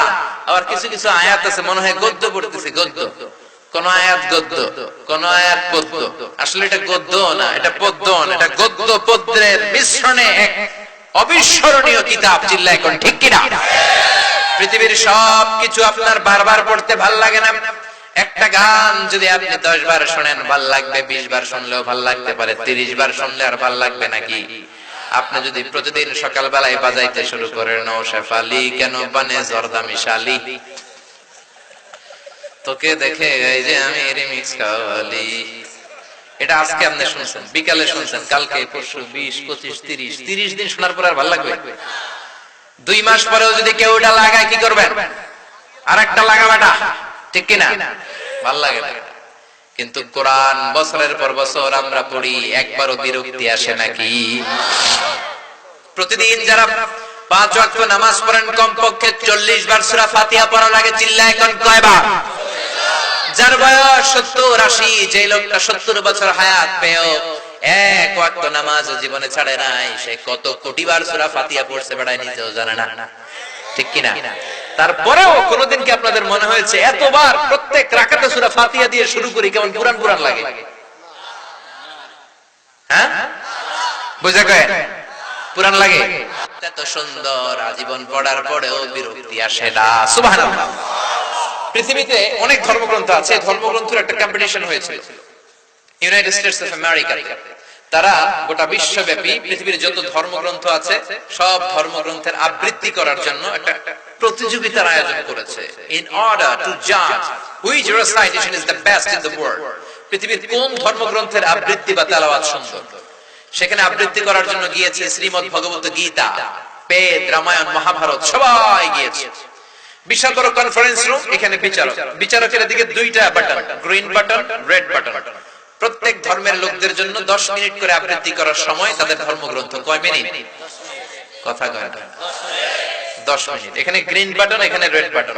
গ্রিন বাটনে চাপলেই আবৃত্তি শুরু, রেড বাটনে চাপলেই 10 মিনিট শেষ, আবৃত্তিও শেষ। সবাই বসেছে, সবাই গিয়েছে। কনফুসিয়াসের পাণ্ডুলিপি নিয়ে চীন থেকে গিয়েছে। অনির্বাণ শিখা যারা আগুন দেখলে নমস্তে নমস্তে গায়, জরাথুষ্টের মুরিদেরা, তারাও তাদের পাণ্ডুলিপি নিয়ে গিয়েছে। মুসলমানদের মধ্য থেকেও একজন গিয়েছে, নাম আব্দুল বাসিত ইবনে আব্দুস সামাদ, মিশরের কারি। তেলাওয়াত শুনছেন? এই কম্পিটিশনে প্রতিযোগিতার জন্য সবাই বসেছে, বিচারক ডাকতে শুরু করেছে। নাও the representative of Srimad Bhagavad Gita will recite the holy Bhagavad Gita for 10 minutes. 10 মিনিটের জন্য শ্রীমদ্ ভগবত গীতার আবৃত্তিকারক আপনি আসেন। আপনাদের ধর্মগ্রন্থ খুলে আপনি 10 মিনিট পড়েন, আবৃত্তি করেন, তেলাওয়াত করেন। সুবহানাল্লাহ কইবেন না? আসছে, আয়েশাই শুরু করছে, ওম নমো ভগবতী বাসুদেবায়। তাদের ভগবতী শুরু করেছে, 10 মিনিট তেলাওয়াত শেষ, রেড বাটন চেপেছে, শ্রীমদ্ ভগবত গীতা আবৃত্তিকারী নেমে চেয়ারে বসেছে। এরপরে ডেকেছে বেদ, রামায়ণ আসছে, তারপরে ডেকেছে ত্রিপিটক, বিনয় পিটক, শাম পিটক, অভিধর্ম পিটক, সবগুলো নিয়ে আসছে। তারা পুরো শুরু করছে, ওম শান্তি, বুদ্ধাং শরণং গচ্ছামি, ধম্মাং শরণং গচ্ছামি, নির্বাণং পরমং সুতং, নির্বাণং পরম শান্তি, ওম শান্তি। টেলিভিশনে দেখবেন সাদা চাদর পরে মাথায় চুল নাই, ওম শান্তি, ওম শান্তি। আর রোহিঙ্গা ভাইদেরকে পিটাইয়া কয় তোমরা চলে যাও, আমরা এখানে শান্তিতে থাকি। আকাশের নিচে জমিনের উপরে মিয়ানমারের এই বৌদ্ধদের মতো হিংস্র জানোয়ার আর একটাও নাই। চিল্লা এখন ঠিক কিনা? ওদের ওম শান্তি, ওম শান্তি 10 মিনিটে শেষ, ওরাও গেল। ত্রিপিটক গেল, আসলো জিন্দাবেস্তা, এরপরে আসলো গ্রন্থ সাহেব, এরপরে তালমাদ ওল্ড টেস্টামেন্ট, এরপরে সর্বশেষে বাইবেল। বাইবেলের পরে বিচারক ডাক দিয়েছেন, now the representative of Muslim ummah Abdul Basit ibn Abdus Samad come from Egypt, come to the dais in order to recite the holy book Quran for 10 minutes. সর্বশেষে মুসলিম বিশ্বের থেকে আগত মিশরের সবচেয়ে বড় কারি আব্দুল বাসিত, আপনি আপনার কোরআন নিয়ে আসেন, আপনার সময় 10 মিনিট। উনি দাঁড়ালেন ডাইসে। ওমিয়া যারা কারি আব্দুল বাসিত ইবনে আব্দুস সামাদের তেলাওয়াত শুনেছেন, উনি এক আয়াত পরে আধা মিনিট বিশ্রাম নেয়, এরপরে আবার টান দেয়, আবার আগের আয়াতে যায়, আবার টান দেয়, আবার যায়, আবার টান দেয়। সময় কয় মিনিট? উনি সূরা ফাতিহা দিয়ে শুরু করছে, ফাতিহাই লাগায় ফেলছে 12-13 মিনিট। শ্রীমত ভগবত গীতাওয়ালারা হাততালি দেয়, সময় শেষ। কিন্তু কি আজীব তামাশা, বিচারক তো লাল বাতি চাপে না। আব্দুল বাসিত যখন দেখলেন পুরো অডিটোরিয়াম আমার কন্ট্রোলে, উনি কোরআনের সবচেয়ে সুরেলা সূরা আর রহমান তেলাওয়াত শুরু করে দিলেন। 15 মিনিট হয়ে যায়, বিচারক লাল বাতি চাপে না। হুশ নাই, চাপবো কেমনে? 20 মিনিট হয়ে যায়, চাপে না। 25 মিনিট হয়ে যায়, চাপে না। 30 মিনিট হয়ে যায়, বিচারক লাল বাতি চাপে না। সবাই তো বড় বড় চোখ করে বিচারকের দিকে তাকায়, কিরে লাল বাতি চাপে না কেন? আমাদের জন্য 10 মিনিট, কোরআনের জন্য আধা ঘন্টা কেন? অর্গানাইজিং কমিটির যারা আয়োজক, তারা চেয়ার ছেড়ে উপরে বিচারকের কাছে এসে বিচারকের ধাক্কা মেরেছে। Hey man, what are you doing? What's the wrong with you? Why aren't you pressing the red button? লাল বাতি চাপো না কেন? ধাক্কা খেয়ে সে হুঁশ ফিরে পেয়েছে, তাই তো? লাল বাতি চাপি না কেন? কি হয়েছে আমার? আবার যখন তেলাওয়াতের দিকে তাকাইছে, আবার হুঁশ নাই, পাগল হয়ে গেছে। এরপরে দাঁড়ায় বলে, ও Abdul Basit ibn Abdus Samad, there is no time limit for you, recite as you wish. ওই আব্দুল বাসিত, আজকের প্রতিযোগিতায় তোর জন্য তেলাওয়াতের কোনো নির্ধারিত সময় নাই, তোর যত মনে চায় তুই পড়ে যা। ওই কোরআন আজও আছে না নাই? ওই কোরআনের বিরুদ্ধে কথা বললে কলিজায় আগুন লাগে। ওই কোরআনের বিরুদ্ধে কথা বললে মুমিনদের রক্তক্ষরণ হয়। কার কার হয় দোহা তুচু করে আল্লাহর দেখা।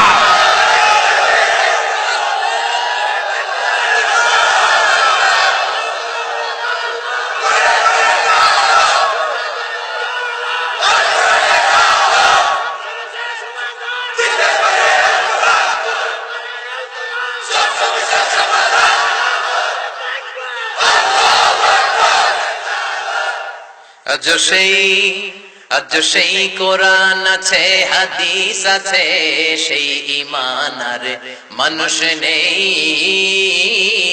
সেই আলী হায়দার ওসমান নেই, ঠিক না? কোরআনের বাণী আছে আগের মতোই, আজানের ধ্বনি আছে আগের মতোই, বেলালের সেই রূহ নেই, বেলালের সেই রূহ নেই। আজ সেই কোরআন আছে, হাদিস আছে, সেই ঈমান আর মানুষ নেই, সেই আলী হায়দার ওসমান নেই, ঠিক না? আজ সেই কোরআন আছে, যে কোরআনের তেলাওয়াত শুনে ইন্টারন্যাশনাল কম্পিটিশনের বিচারক থ হয়ে গিয়েছে। 30 মিনিট পড়ার পরে বলে, আব্দুল বাসিত তোর জন্য সময় নাই, তোর যত মন চায় পড়। যেহেতু ইন্টারন্যাশনাল বিচারক, ওনার বিরুদ্ধে মামলা হয়েছে 3টা। কয়টা? আন্তর্জাতিক আদালত সুইজারল্যান্ডের দি হেগে। এই বিচারককে নিয়ে যাওয়া হলো। মাননীয় আদালত বলছে, তুমি কেন why made you partiality between the book reciter? তুমি বইয়ের তেলাওয়াতকারীদের মধ্যে পার্সিয়ালিটি করলা কেন? শ্রীমদ ভগবতের 10 মিনিট, ওরে 10 মিনিট, ওরে 10 মিনিট, কোরআনের 30 মিনিট দিলা কেন?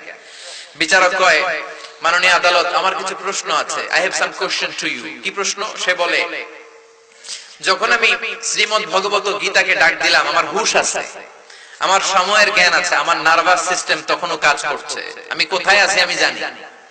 10 মিনিট গুনে আমি লালবাতি চাপ দিলাম, সে চলে গেল। একের পর এক সবাইকে ডাক দিলাম, আমার হুঁশ আছে, কিন্তু ক্লিন শেভ করা, ঢোলা একটা জুব্বা পরা, মিশরীকারীরা দাড়ি রাখে না।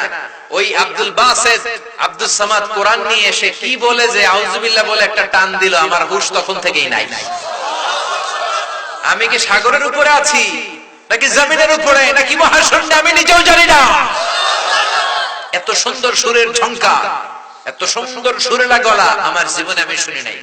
আমার তখন সময়ের হিতাহিত জ্ঞানই তো নাই। আমার নার্ভাস সিস্টেম ফল ডাউন করেছে, আমি আমার সাথেই নাই। So how can I press the red button? যখন একটা মানুষের নার্ভাস সিস্টেম নাই, হিতাহিত জ্ঞান নাই, বেহুশ হওয়ার উপক্রম, নিজেই চিনি না, সময়ের জ্ঞান নাই, ওই অবস্থায় একজন মানুষ কেমন করে সময়ের জ্ঞান নিয়ে লাল বাতি চাপবে? আপনি আগে জবাব দেন। সুবহানাল্লাহ কইবেন না? সব মিলে এই বিচারকের কিছুই হয় না, কারণ কোরআনের পক্ষে যারা থাকে তাদেরকে বাঁচায় দেয় কে? ওই কোরআন আজও আছে না নাই? ওই কোরআন মানতে রাজি আছে মুসলমান? কোরআনের জন্য সব বিলিয়ে দিতে রাজি আছে মুসলমান? এজন্য আল্লাহ বললেন বাল হুয়া কুরআনুম মাজিদ, এই কোরআনটা হচ্ছে সম্মানিত কোরআন, ঠিক কি না? এবার কর্মসূচি নেন, অনেক আলোচনা শুনলেন, এখন কি করব এত সুন্দর কোরআনের সাথে? এক নাম্বার কর্মসূচি, কোরআনের তেলাওয়াত বাড়াতে হবে, চিল্লা এখন ঠিক কি না? যারা কোরআন পড়েন না পড়বেন, মুরব্বী যারা এসেছেন কোরআন যদি না পড়েন, ইমাম সাহেব খতিব সাহেব বিকাল বেলায় ধরবেন, সান্ধ্যকালীন ক্লাস চালু করবেন, কোরআন শিখায় কোনো লজ্জা নাই, জোরে কোন ঠিক কিনা? আমরা কোরআনের তেলাওয়াত বাড়াবো। 2 নাম্বার, কোরআনকে মাতৃভাষায় বুঝবো। বাংলা কোরআনের অনুবাদ আছে না নাই? কত বই কিনে কোরআনের একটা অনুবাদ করে নাই, এরকম কপাল পড়া আছে না নাই? কোরআনের অনুবাদ কিনবেন, প্রতিদিন একটা হলেও কোরআনের আয়াত পড়বেন। আল্লাহ কি বললো আর আল্লাহ কিছু বলবে না, যা বলার সব বলে দিয়ে গেল, এগুলো জানার দরকার আছে না নাই?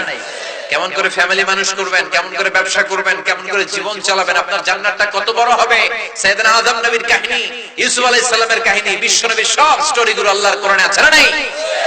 এজন্য 2 নাম্বার কর্মসূচি, প্রতিদিন বাংলা কোরআনের মর্মবাণী পড়বেন, বাংলা কোরআনের অনুবাদ পড়বেন। 3 নাম্বার কর্মসূচি, কোরআনের আন্দোলনে শরীক হতে হবে, চিল্লা এখন ঠিক কিনা? কোরআনের জন্য জীবন দিতে হবে, প্রাণ দিতে হবে, কোরআনের পক্ষে থাকতে হবে, কোরআনের জন্য ময়দানে থেকে রক্ত ঝরাতে হবে, যেরকম ঠিক কিনা? আমরা কোরআন তেলাওয়াত বাড়াবো, আমরা প্রতিদিন কোরআনকে মাতৃভাষায় বুঝবো, আমরা কোরআনের উপর আমল করব, কোরআনের আন্দোলন করব। রাজি আছেন? সবাই রাজি আছেন? আল্লাহ তাআলা আমাদের সবাইকে কথাগুলো বুঝার, আমল করার তৌফিক দান করুক। আমরা পড়ি আমিন। আর জোরে পড়েন আমিন। যতগুলো কথা বলেছি কোরআন সুন্নাহর আলোকে বলেছি, বানিয়ে বলি নাই। তারপরেও আমার মনের অজান্তে কোন মিস ইনফরমেশন যদি বের হয়ে যায়, সেগুলো যেন আল্লাহ তাআলা আপনাদের স্মৃতিপট থেকে মুছে দেয়। আমরা পড়ি আমিন। সত্য, সুন্দর, কল্যাণকর, হকের পক্ষে যা বললাম তার সবটুকুন প্রথমে আল্লাহ তাআলা আমাকে, পাশাপাশি আপনাদের সবাইকে আমলের তৌফিক দান করুক। আমরা পড়ি আমিন।